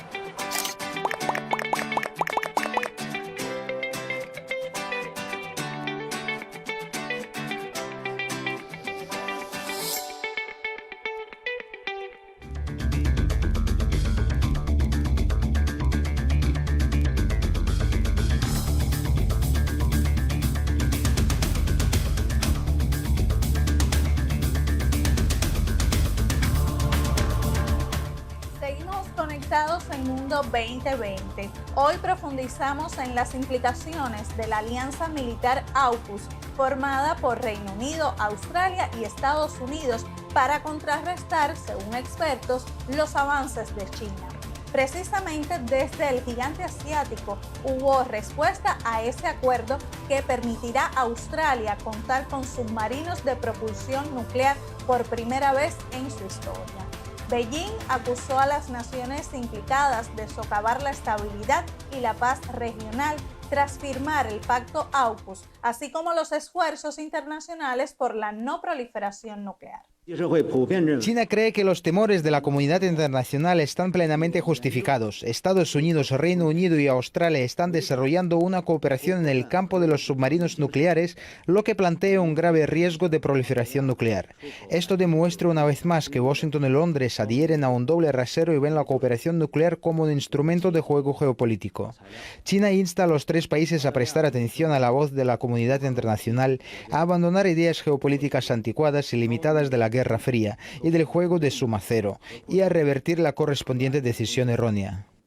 El investigador cubano Enrique Martínez, quien ha estado invitado a Mundo 2020 en otras ocasiones, destaca en un artículo que la gira de la vicepresidenta Kamala Harris por países de la ASEAN en agosto pasado, la firma del Tratado AUKUS y la reciente cumbre del Grupo Quad integrado por Estados Unidos, Japón, India y Australia son elementos que señalan que los gobernantes norteamericanos persiguen objetivos concretos en su afán de contener al gigante asiático y para ello pretenden mantener e incrementar el número de aliados comprometidos con esta tarea. A mediados de noviembre, el presidente estadounidense Joe Biden y su homólogo chino Xi Jinping sostuvieron una conversación mediante videoconferencia en la que ambos abogaron por mantener una relación bilateral estable basada en el respeto mutuo, la comunicación y la cooperación, pero al menos en la parte del diálogo a la cual tuvo acceso la prensa, no mencionaron el Tratado AUKUS, quizás por una cuestión diplomática. Aunque en apariencia los líderes de las dos mayores potencias mundiales mostraron un tono conciliador, analistas creen que uno de los objetivos del nuevo pacto AUKUS es dar un nuevo aire al complejo militar industrial y al lucrativo negocio de la guerra. Para conocer más sobre AUKUS y qué hay detrás de ese tratado, continuamos conversando con Leila Carrillo, especialista del Centro de Investigaciones de Política Internacional. Leila, en medio de este panorama, ¿cómo ha sido la reacción de otros actores como la Unión Europea y la OTAN? ¿Era la respuesta esperada o ha sido una reacción novedosa ante un fenómeno como el nacimiento de AUKUS? Yo lo desglosaría en dos actitudes. La Unión Europea, a través de diversos funcionarios, como el alto representante, algunos especialistas de comisión que tienen que ver con la Comisión de la Unión Europea, etcétera, han puesto el grito en el cielo, porque sencillamente han considerado la creación de AUKUS como un acto desleal. No se les consultó, a pesar de que son aliados, y por supuesto, en este caso, la llamada Alianza Transatlántica sufre algún daño, que puede ser mínimo, porque ya están planteando negociaciones, conversaciones y una explicación a Francia, no solo por el surgimiento de AUKUS, sino por lo de la cancelación del contrato. La OTAN es otro caso. Como la máxima organización militarista que existe a nivel mundial, 29 países miembros y asociados dispersos por el mundo, que incluyen hasta América Latina, la OTAN no se sorprende porque haya un diferendo. Diferendo antiguo existe entre Grecia y Turquía y ninguna de las dos se ha ido de la organización.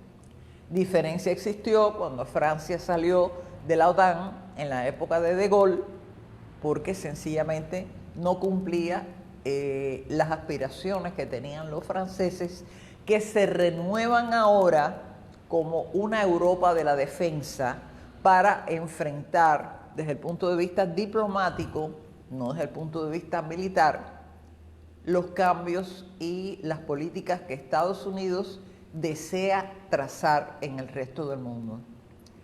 No hay que olvidar que la OTAN tiene 6 países asociados en la región Asia-Pacífico. Eso es importante. Y entre ellos está Australia. Y entre ellos está Nueva Zelanda. Recordarán cuando hablamos de OCUSA y cuando hablamos del surgimiento de Echelon, Nueva Zelanda está ahí. es de uno de los países de la avanzada en las relaciones subrepticias con Estados Unidos a través de distintas organizaciones. La OTAN no ha proferido ningún comentario oficial a alto nivel sobre el tema. Aquí se aplicaría una política, como llaman los franceses, de dejar hacer, dejar pasar. Habrá algún desenfoque, habrá algún cuestionamiento o algún pronunciamiento francés en el marco de la próxima cumbre de la OTAN, posiblemente una pincelada y no ha de pasar nada más. Y para finalizar, Leila, de cara al futuro, ¿cuál es la perspectiva de AUKUS? ¿Qué persigue Estados Unidos con esa estrategia y a dónde quiere llegar? Les voy a hablar del corto y mediano. En primer lugar, Estados Unidos tiene entre sus prioridades en materia de seguridad nacional, y esto está escrito en su estrategia y en pronunciamientos de varios dirigentes, priorizar la región Asia-Pacífico. Este es uno de los objetivos de AUKUS, contribuir al control de la región y amenazar a la República Popular China. Coincido plenamente con lo que plantean los voceros y personalidades del mundo con relación a un desplazamiento mayor de la capacidad militar, a un perfeccionamiento y, por ejemplo, no hablamos de que Tomahawk, los submarinos nucleares comprados a Estados Unidos por Australia en sustitución del contrato que tenía con Francia, sencillamente son portadores de misiles, y esto enardece la situación en esta región.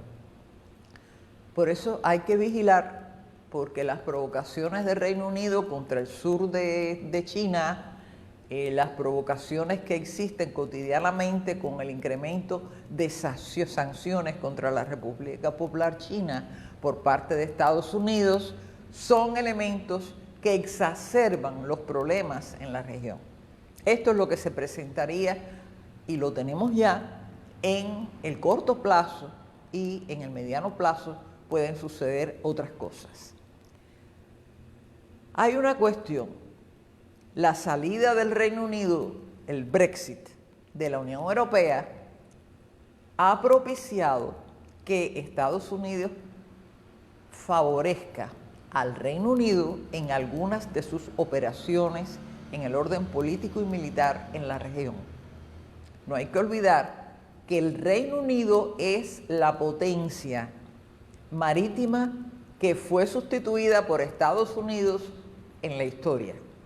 Pero el Reino Unido sigue teniendo muchos países que pertenecen al Commonwealth, que son parte de su interés, y que sencillamente entrar en AUKUS, continuar en UCUSA, continuar en Echelon, le favorece, lo asienta como segunda potencia en la región. Francia no ha sido potencia en la región. Tiene dos posesiones, que son Nueva Caledonia y la Polinesia Francesa. Por lo tanto, aunque haga pronunciamientos en los últimos años, esto ha sucedido prácticamente en el último quinquenio, todavía la región no es prioritaria para Francia, aunque le interesa permanecer. ¿Cómo yo me atrevería a decir que es el resultado a mediano plazo de esto? Mayor militarismo, repito, mayor peligrosidad por la tenencia o el traslado de armas nucleares o de los llamados misiles, y por supuesto un mayor incremento de las amenazas que conspiran contra los deseos de paz de la humanidad. No sé si les llego completamente a explicar en tan breve espacio que estamos ante una ofensiva mayor en la región. Muchísimas gracias, Leila, por sus comentarios que evidencian cómo Washington busca nuevos socios en su carrera armamentística nuclear con la mirada puesta en China y la región de Asia-Pacífico. Muchas gracias por la invitación, ha sido un placer. Pues así nos despedimos, la próxima semana los esperamos para mirar al mundo con 2020.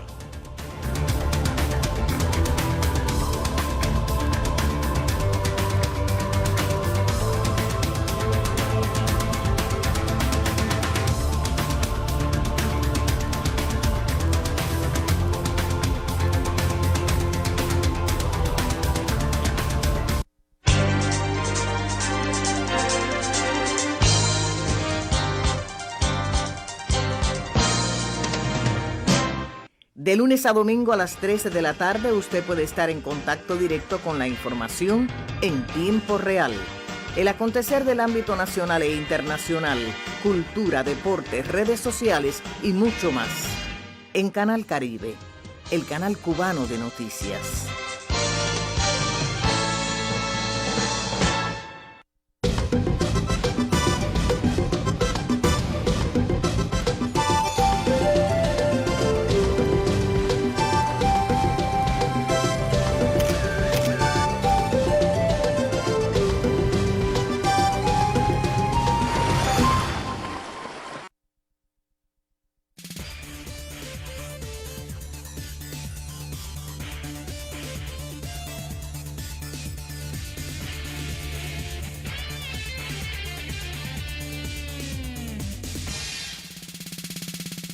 Hola, ¿qué tal? Bienvenido a Tiempo Extra a través de Cubavisión Internacional y Canal Caribe, acompañando a nuestra delegación en los Juegos Panamericanos Junior. Como siempre, nuestro panel de analistas, Duanis Hernández, Álvaro Álvarez. Ya estamos en Cali, allí nos espera Yodenis Mazó Águila. El saludo. Sí, gracias. Saludos, Luján. Saludos, colegas, desde el majestuoso estadio Pascual Guerrero, escenario de las competiciones de atletismo de estos Juegos Panamericanos Junior de Cali Valle 2021.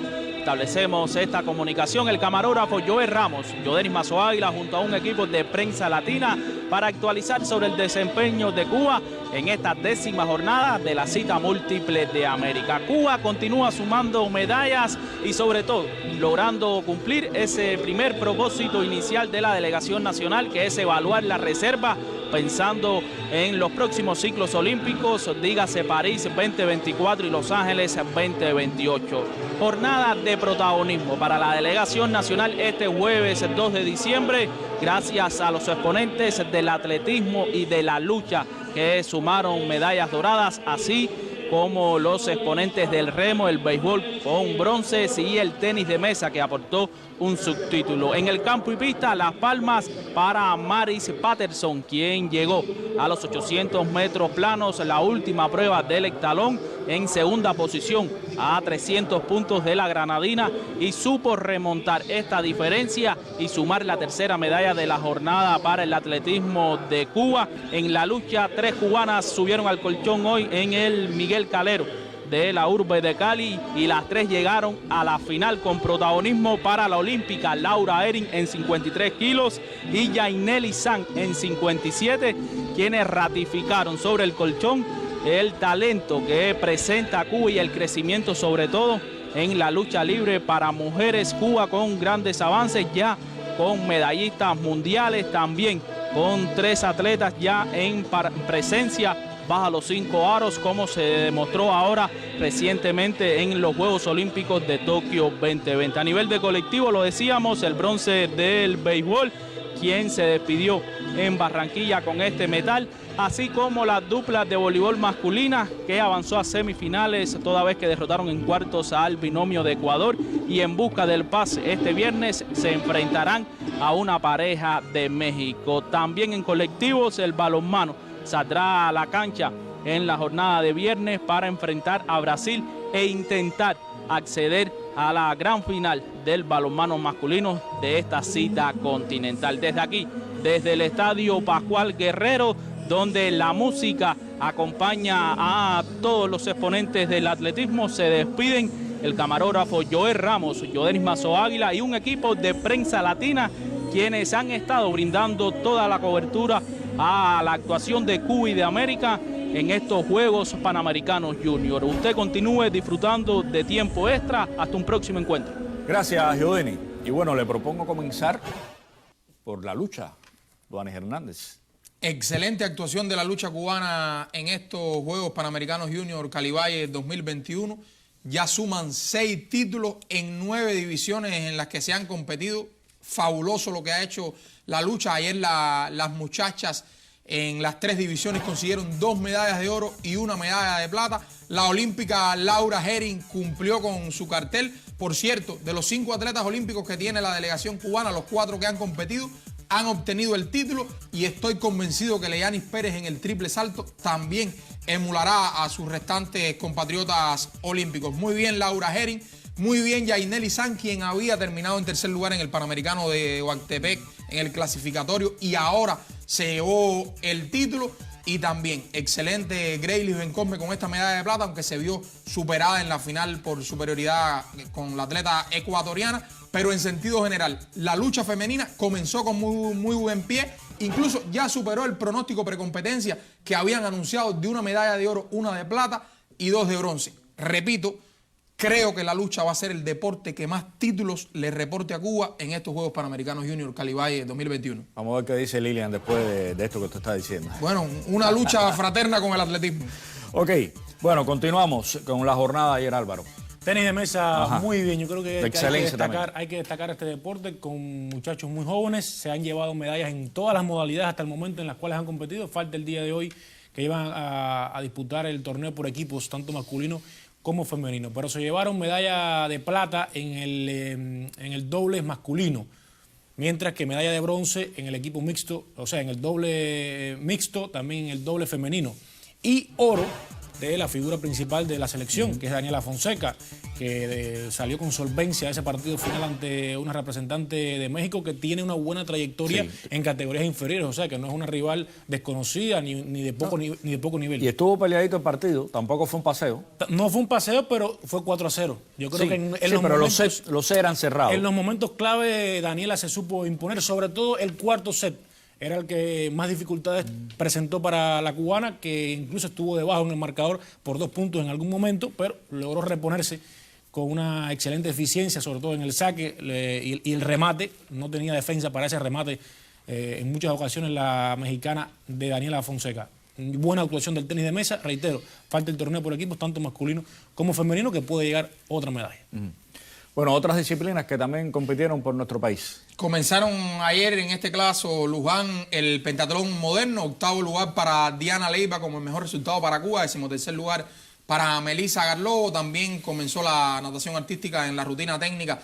Terminaron el 7º lugar en la rutina técnica, un deporte con nula participación internacional. Incluso lograron la clasificación para estos Juegos Panamericanos con ejecuciones de manera virtual porque no pudieron viajar hacia la sede del clasificatorio. Y bueno, la novedad en la natación artística, que por primera vez se compitió en la categoría mixta, o sea, un hombre debutó en este deporte por Cuba, y en el dueto mixto Cuba terminó en el 5º lugar en la natación artística. Ok. Bueno, y el voleibol de playa, que yo creo que el femenino llegó más o menos a donde estaba y el masculino sí sigue caminando a donde también se había pronosticado, alcanzar una medalla, incluso discutir la medalla de oro, aunque veo que por el otro lado Brasil-Chile parece que se puede repetir el Brasil-Cuba en una tentativa final. Se podría repetir el Brasil-Cuba y ahí cualquiera puede ganar.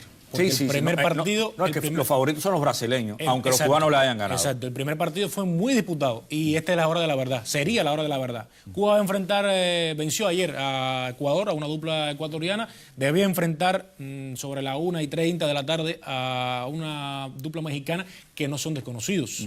Esta dupla mexicana es tercer lugar en el Campeonato Mundial Sub-21 el 2019, pero además en este 2021 participaron en las paradas de 4 estrellas de Cancún, en la parada de 4 estrellas de Ipanema en Brasil, y han estado en el Tour Mundial. Los cubanos no tienen esta experiencia. Tienen trabajo. Son una pareja de nivel, esta mexicana. ¿Y el femenino? ¿Qué terminó? Y el femenino perdió ante Paraguay, se quedaron en los octavos de final, fuera de total discusión por las medallas. Que por cierto comenzó ganando el primer set ante el equipo de Paraguay. Fue muy cerrado. Muy cerrado, después cayeron 21-19 consecutivamente. Exacto, muy cerrado, por 2 puntos se definieron los 3 parciales. Yo creo que dieron batalla a las muchachas, pero se sabía, como explicaba anteriormente aquí en este espacio Mario Castillo, que el masculino es el que tenía mayores posibilidades. Ok. Bueno, diga usted, ayer la ruta en el ciclismo femenino con el 8º lugar de Ludisneili Fleitas como el mejor resultado. Las restantes muchachas terminaron en el puesto 14, en el 16 y en el 32. Este deporte no ha tenido buenos resultados en los Juegos Panamericanos Caribaye 2021. Ok, bueno, gracias por estas primeras consideraciones. Y aquí tenemos declaraciones de Daniela Fonseca después de su victoria en el individual, el oro en el tenis de mesa. Gracias a Roberto Ramírez, HIT Digital. Increíble porque había empezado la competencia no muy bien, no había empezado con mi mejor forma deportiva, muy insegura, presionada, pero al paso de los días pude encontrar mi juego y se vio el resultado del trabajo duro del día a día, de todos los meses de entrenamiento y todos los entrenamientos. Seguimos en Tiempo Extra, Canal Caribe Cuba Visión Internacional, 2:30 de la tarde. Ya hablamos de atletismo. Lilian, sí, bienvenida. Pues otra jornada dorada para el atletismo cubano, 7 medallas, 3 de oro, pero hoy esto puede crecer. ¿Qué puede suceder en la tarde-noche de esta jornada? Bueno, buenas tardes y sí, una jornada pródiga para el atletismo y la fecha de hoy pues también promete algunas emociones. Para la tarde-noche tendremos el concurso de Leyanis Pérez, que la triplista que habíamos estado ponderando por sus capacidades, que además es la mejor del mundo entre los menores de 20 años y que pensamos no tenga demasiadas dificultades para hacerse con el título. Habrá otras finales donde estará la Iseli Jiménez en la bala, con un poco menos de oportunidad desde el punto de vista de las marcas con las que llega. Pero sí de podio. Habría que esperar porque esta sí es una de las muchachas de la cual personalmente no tengo una referencia previa de cómo está o de cuáles han sido sus desempeños competitivos, entonces creo que es la oportunidad de que pueda demostrar ahí lo que tiene y ya tendremos más certezas luego de la competencia. Estará también Anisley Ochoa en los 5.000 metros, que es algo de lo que he estado esperando porque son esas especialidades que hace tiempo no vemos con atletas cubanos. Sí, señor. Y ahí solo significar que la favorita a ganar la carrera es la peruana Mamani, la que Duanis había estado comentando acá en el Mr. 30 y bueno, que vuelve por otra final, por otro oro, que podría ser el segundo de Perú, que no ha vuelto a ganar desde que ella logró el título. Y bueno, también va a estar la final de los 200 metros con Yunisley de la Caridad García. Su tiempo en la clasificatoria fue el más discreto de todas las que avanzaron a la final y entonces habría que ver cómo se desempeña. Y bueno, cuando este programa salga al aire ya habremos tenido un resultado en la bala. En el lanzamiento de las balinas con Giselena Bayar, que es otra de las figuras que estaba liderando la comitiva cubana, así que se espera haya sido oro. Esperamos que se haya concretado el título. Está bien.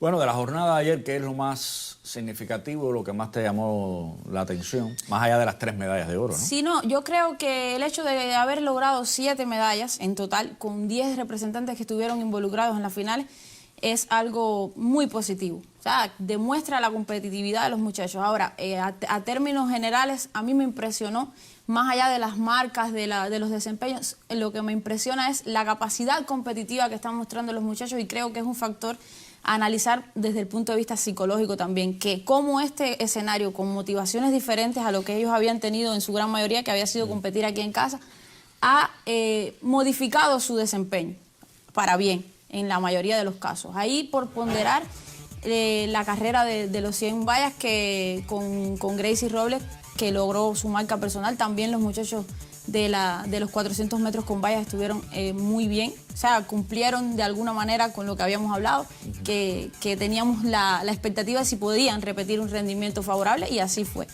Y bueno, el caso de Maris Patterson, que la habíamos presentado como favorita o con condiciones de llegar al podio y lo logra de una manera interesante porque tuvo que recurrir a esforzarse al máximo en la prueba de 800 metros para superar a la atleta que venía en punta. Por cierto, que uno de los nombres más ilustres de la delegación cubana en el atletismo, Reginfo, descalificado. Ahí te iba a comentar, el caso de Reginfo. Quiero empezar diciendo que hizo una marca de 21.34 que no se oficializó porque surge la descalificación, que tampoco le habría alcanzado para estar en la final. El último hombre que se clasificó fue con 21.33. La descalificación fue por la regla 17.4.3, que tiene que ver con la violación de las líneas de los carriles. Esta regla se había flexibilizado, es de las que se flexibilizó en la última reglamentación de la IAF, pero evidentemente, perdón, de la World Athletic, pero evidentemente Reginfo invadió en algún momento de su recorrido el canal, o sea, el carril contiguo, y eso es lo que provocó la descalificación, porque no había mucha información sobre el tema. Una actuación discreta realmente, y ahí vuelve la interrogante de por qué la decisión de solo hacer los 200 cuando evidentemente había sido un atleta con mejor desempeño en los 100, pero habrá que ponerlo sobre la mesa en otros espacios de análisis. Ok, bueno, va bien el atletismo con 6 medallas de oro, que yo creo que va a crecer, pudiera llegar, está compitiendo con la lucha. Eso lo vamos a dejar para el último día con Duani. Para el domingo. Sí, el domingo estaremos conversando el tema. Sí, cuando cierren las competencias, porque parece que entre lucha y atletismo serán, o uno de los dos, el líder en cuanto a títulos dorados de nuestra delegación en estos Juegos Olímpicos, porque van ahí sumando y sumando. Vamos a ver a quién se agota primero la posibilidad de sumar. Yo, a criterio personal, hasta ahora valoro muy buena la actuación del atletismo, sobre todo por lo que te decía, porque nos está dejando la visión de lo que pueden hacer estos muchachos y va dejando indicios que se deben interpretar por los profesionales competentes para lograr que estos atletas que representan presente y futuro, pues puedan seguir avanzando en su camino hacia la élite. Tiene 6 títulos el atletismo. 6 títulos. Al igual que la lucha. Pero a ambas disciplinas le queda camino como para llegar por lo menos a 9, tanto a uno como a otro. Y quizás un poquito más. Yo diría que hasta un poquito más, pero bueno, por ahí está. Vamos a dejarlo. Una lucha interna bonita, ¿eh? Claro, no, y sobre todo que con esas actuaciones quien gana es Cuba. Y claro, eso es lo ponderable. Bueno, muchísimas gracias por estas consideraciones, Lilian. Aquí estarás otra vez mañana porque sigue el atletismo. Hasta el domingo nos vas a estar acompañando con nuestra delegación en estos Juegos Panamericanos. Siempre un placer compartir sobre este deporte. Gracias, para nosotros también. Seguimos en tiempo extra. Yo me sentí súper bien, vi la carrera súper fuerte. Era un resultado que estábamos esperando. Entrenamos para eso y estoy muy contenta con mi resultado. Significa muchas cosas para mí. Súper que contento.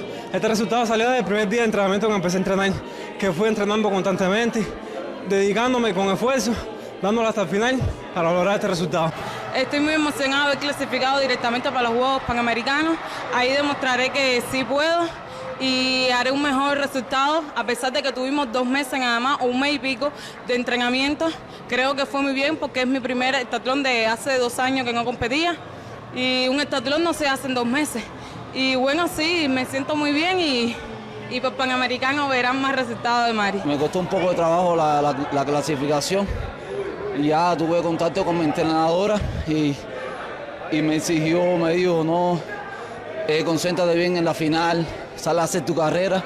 Y eso fue lo que hice, salir a hacer mi carrera y me concentré y los resultados salieron. Una medalla de plata no me la esperaba porque la preparación ha sido muy corta y gracias a Dios, mira, salió. Mucha rivalidad en la competencia. Hice lo mejor de mí, respondí en el 4º tiro cuando él lanzó más que yo, respondí en el 4º tiro, pero muy afortunado de la medalla, en la preparación que estamos, esto es una competencia importante en el momento que lo hicimos y la medalla de plata es un buen resultado. Lo clasifico como un resultado bastante bueno, ya que hemos tenido poco tiempo para prepararnos y es una medalla de plata que sabe a oro y a prepararse para las próximas competencias. Muy orgulloso de haber obtenido este resultado de medalla de plata en doble masculino. Puerto Rico era un rival muy difícil. Bueno, sí, es un rival muy difícil, lo sabíamos. Se nos enfrentó bien, salieron bien a ganar y ya para adelante no estamos satisfechos. Todo el mundo quiere coger el oro, cogimos plata, pero ya dimos lo que pudimos y aquí tenemos la medalla de plata para nuestro país.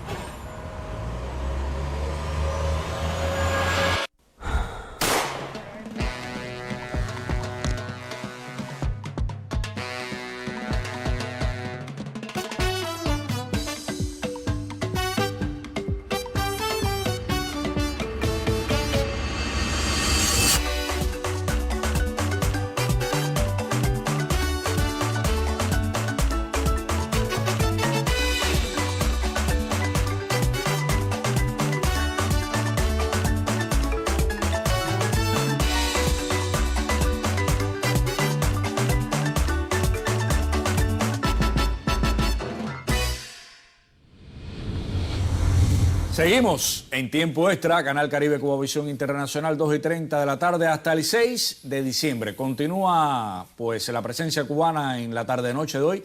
Duanes Hernández, lucha libre. Continúa el femenino con 3 mujeres y el masculino debuta con 2 hombres. 5 posibilidades de medalla, hay muchas opciones de acceder a lo más alto del podio, Luján. Entre las 3 mujeres que compiten hoy está Milaimis de la Caridad Marín, campeona olímpica de la juventud en Buenos Aires 2018, seria aspirante al trono en estos Juegos, pero además está también Yolanda Cordero, que obtuvo la medalla de oro en el Panamericano Clasificatorio de Oaxtepec en México. Fue una de las 2 cubanas que ganó ahí junto a Laura Herring, así que también tiene opciones reales de acceder al título. La otra muchacha, Dailiani Canales. En el caso de los hombres, 2 competidores, Osmani Diversen fue uno de los que obtuvo el título en la lucha libre en el clasificatorio para estos Juegos, e Inosbel González. O sea que hoy podemos esperar al menos 2 o 3 medallas de oro para la lucha, que seguirá incrementando su botín, estoy convencido. ¿Usted cómo lo ve? Bueno, yo me arriesgaría y diría 4. Usted ha mencionado 2 campeones panamericanos del clasificatorio. Además, Milaimis de 4 de oro. Sí, Milaimis de la Caridad Marín, que no participó en el clasificatorio, pero es la gran favorita, yo creo, de la división de 76 kilogramos. Ya tiene una trayectoria, campeona olímpica de la juventud, campeona mundial, sub-23, juvenil. Es decir, que yo creo que en esa división de 76 kilogramos no debe tener rival. Yo creo que una estrategia de Cuba para ese evento clasificatorio fue no llevar a Milaimis para no mostrarla quizás a las rivales. Por ejemplo, una norteamericana que puede ser la otra que le haga. Y le queda la lucha a Arturo Silot, que todavía llega mañana. Ya. Que fue también campeón panamericano en el clasificatorio. 4 de oro de la lucha hoy, se montaría en 10 y le empieza a poner el juego cerrado al atletismo, aunque puede llegar el atletismo a 10 también. Bueno, Duani está defendiendo que la lucha... Sí. La lucha va a ser el deporte que más títulos va a conseguir. Es un luchador, este es un luchador. Ha sorprendido realmente porque hay atletas que no estuvieron tan bien en el clasificatorio y han respondido aquí. Bueno, se terminó la pelota con una medalla de bronce. Renier Batista, bienvenido. Yo creo que esto estaría acorde al pronóstico. Y yo creo que, aunque estamos con muchos criterios encontrados en cuanto a la actuación del equipo cubano, yo creo que hasta sobrecumple. Porque se queda fuera un equipo de Venezuela que supuestamente era un equipo mejor armado, con más experiencia, con mejor rutina que el equipo cubano, que debía haber estado en el podio. No sé qué le pasó a Venezuela, que se desinfló completamente, pero cerramos el equipo cubano. Bueno, el saludo para usted, para el resto del colectivo y por supuesto para la audiencia. Ya tú lo has dicho, Luján, un resultado acorde a lo que se esperaba. Siempre se pensó, al menos desde mi punto de vista, y te lo comentaba, 2 meses antes de arrancar la competencia, te lo estuve comentando en varios espacios. Las opciones reales de Cuba son llegar a la semifinal y allí batallar por tratar de buscar algún puesto entre los 4 primeros. Bueno, tercer lugar yo creo que es un resultado que está acorde a lo que se esperaba, porque, ojo, es cierto, por ejemplo, que Colombia y Venezuela llegaban aquí con equipos inferiores a los que estuvieron en el Mundial, es cierto, pero en cuanto a porciento de inferioridad, el de Cuba se degradó mucho más que el de Venezuela y que el de Colombia, y se aparece entonces una República Dominicana que el salto fue notable del Mundial al campeonato de los primeros Juegos Panamericanos de la Juventud. En cuanto a Cuba, bueno, yo creo que lo hace bien. Un resultado, la ofensiva siempre fue la gran incógnita para el equipo cubano, fue capaz de producir en este juego una discusión por la medalla de bronce y aquí está el resultado. ¿Por qué? Porque el picheo mantuvo el nivel que había mostrado en toda la ruta y otra vez Nigel Cruz asume protagonismo, lanza un gran juego de pelota y aquí está el resultado para el equipo cubano. Reitero, medalla de bronce, yo creo que un resultado acorde a lo que siempre se esperaba. Ahora, yo creo, Álvaro Duani, yo creo que hay que mirar por dentro. Si usted lo ve así, hay un aplauso para la selección cubana de béisbol. Sin embargo, si miramos hacia adentro de la selección, se confeccionó bien el equipo, se jugó bien, se manejaron bien las armas, que es la misma historia de lo que ha sucedido con los equipos nacionales. A la hora cero de los partidos, cómo leer un partido, qué hacer, a quién cambiar y a quién utilizar, más allá de un resultado. Yo creo que, a ver, le preguntabas a Duani, pero discúlpame, Duani, sí. Es que, a ver, no se puede obviar las situaciones que tuvo el equipo cubano. O sea, yo creo que la rotación de picheo no estuvo acorde a lo que se esperaba en este campeonato mundial. Peloteros, que lo voy a retomar otra vez. Este equipo necesitaba de Dailier Peña y de Javier Caraballo. O sea, porque 2 peloteros con experiencia en las series nacionales que, como quiera que sea, tenían más recorrido que algunos de los peloteros que están aquí y que fueron al campeonato mundial. Con buen rendimiento, además. Y con buen rendimiento en la serie nacional. Y además 2 bateadores zurdos. Y 2 bateadores zurdos que le hacía falta indudablemente al equipo cubano. O sea, yo creo que son temas que necesita resolver el equipo cubano, porque como tú decías, quizás tú miras un resultado, una medalla de bronce, pudiera ser que es positivo, y de hecho lo es, pero hay cosas que hay que resolver. Y Luján, de las 3 victorias de Cuba, 2 de Nigel Cruz. O sea, lo que te demuestra la importancia de este hombre en el line-up y por qué defendimos tanto que lanzara el partido de semifinales, porque indiscutiblemente era el mejor hombre de la rotación cubana. Hay que hablar también de José Eduardo Santos, que estuvo muy bien también en sus 2 salidas. Y a pesar de que se cometieron desde mi punto de vista errores tácticos a la hora de dirigir a esta selección en estos Juegos Panamericanos Juniors de Cali Valle, hay que destacar que para el último partido Ariel Sánchez sacudió el line-up y esto le trajo buenos resultados, sobre todo con la incorporación de Ariel Pestano Jr., que encendió la mecha y estuvo muy bien a la ofensiva, hizo varios cambios en el orden al bate. Pero esta medalla de bronce, señores, no puede cegarnos y entonces nosotros decir que es un magnífico resultado y llenar de loas al equipo, porque se mostraron deficiencias serias que tiene el béisbol cubano, estuvieron latentes en este torneo. Exactamente, yo coincido con la apreciación de Luján de los errores tácticos y cómo manejar el juego de pelota. Jugadores mencionaba una cuestión, en el último partido Ariel mueve el line-up y le da resultado. Había que esperar al último partido ya, en vez de hacerlo antes. Por ejemplo, tenía un Ariel Pestano Jr., un bateador zurdo que respondía en el juego contra Venezuela, podía haberlo traído anteriormente. Por ejemplo, esa jugada polémica del emergente por Andrés Pérez, ¿por qué no traer a Ariel Pestano Jr., que era también el receptor? Es que yo creo que ahí no debió venir emergente. No debió venir aunque emergente. No estuviera bien Andrés Pérez, pero es un hombre de rutina, de trabajo, de experiencia, que no tiene presión para ese momento. Incluso Luis Serpa pudo haber trabajado otra entrada en ese partido, salió con apenas 64 lanzamientos. No sé por qué se cambia. Entonces usted deja que Nigel le pichee más de 100 lanzamientos a Brasil y entonces Serpa, que lo estaba haciendo bien, con 64 lanzamientos lo tumba. Ahí hay una cuestión fundamental, el manejo del picheo. 30 segundos, y sobre todo que era a 7 entradas, yo creo que usted tenía un amplio staff de manejar 4 o 5 entradas del abridor y darle, sobre todo en el juego contra Brasil, y tener a Nigel Cruz para ese choque de un supuesto cruce de semifinales. He tratado de buscar la respuesta de por qué no estaba Nigel Cruz. Lo más cercano que he encontrado es que con 4 días no está listo. En un momento como este yo no entiendo eso, que con 4 días no está listo. Y yo creo el principal pitcher del equipo Cuba, mira, dame la pelota, le digo yo a Ariel Sánchez, dame la pelota que voy a tener 3 entradas, es lo que puedo lanzar. Pero además, discúlpame Batista, ayer viene con un juego 9-1 de relevo, José Eduardo dos Santos con 3 días, después de haberle pichado a Venezuela. Entonces, estas son las cosas, porque los aficionados en redes sociales decían, bueno, ¿para qué Nigel Cruz el equipo no batea? Eso no fue No, es que hay que jugar a la pelota, aunque usted termine un torneo con 0-5. Usted tiene que jugar bien a la pelota. Terminó porque es un nivel, pero juegue bien a la pelota. No, y acabar de entender que el sabermétrico necesita estar con el equipo. No pueden tener sorpresas. O sea, Duani daba algunos datos por acá en el interno que, por favor, el sabermétrico tiene que estar. Es una plaza necesaria en la comitiva de cualquier evento beisbolero. Hoy por hoy no se juega béisbol en el mundo sin las estadísticas avanzadas. Así de sencillo. Por cierto, delegación de béisbol con 10 personas más allá de los jugadores y entre esas 10 personas no estaba el sabermétrico. Increíble, pero bueno, es un tema que hemos tratado. Situación que se repite. Cuestiones básicas. Usted debe tomar una buena decisión aunque le salga mal. No tomar malas decisiones esperando que le salga bien. Correcto. No vamos a tener tiempo para Mr. 30 hoy. Lo voy a proponer mañana. Óigame, lo que tenía para hoy, una foto histórica. Los deportes que restan hoy.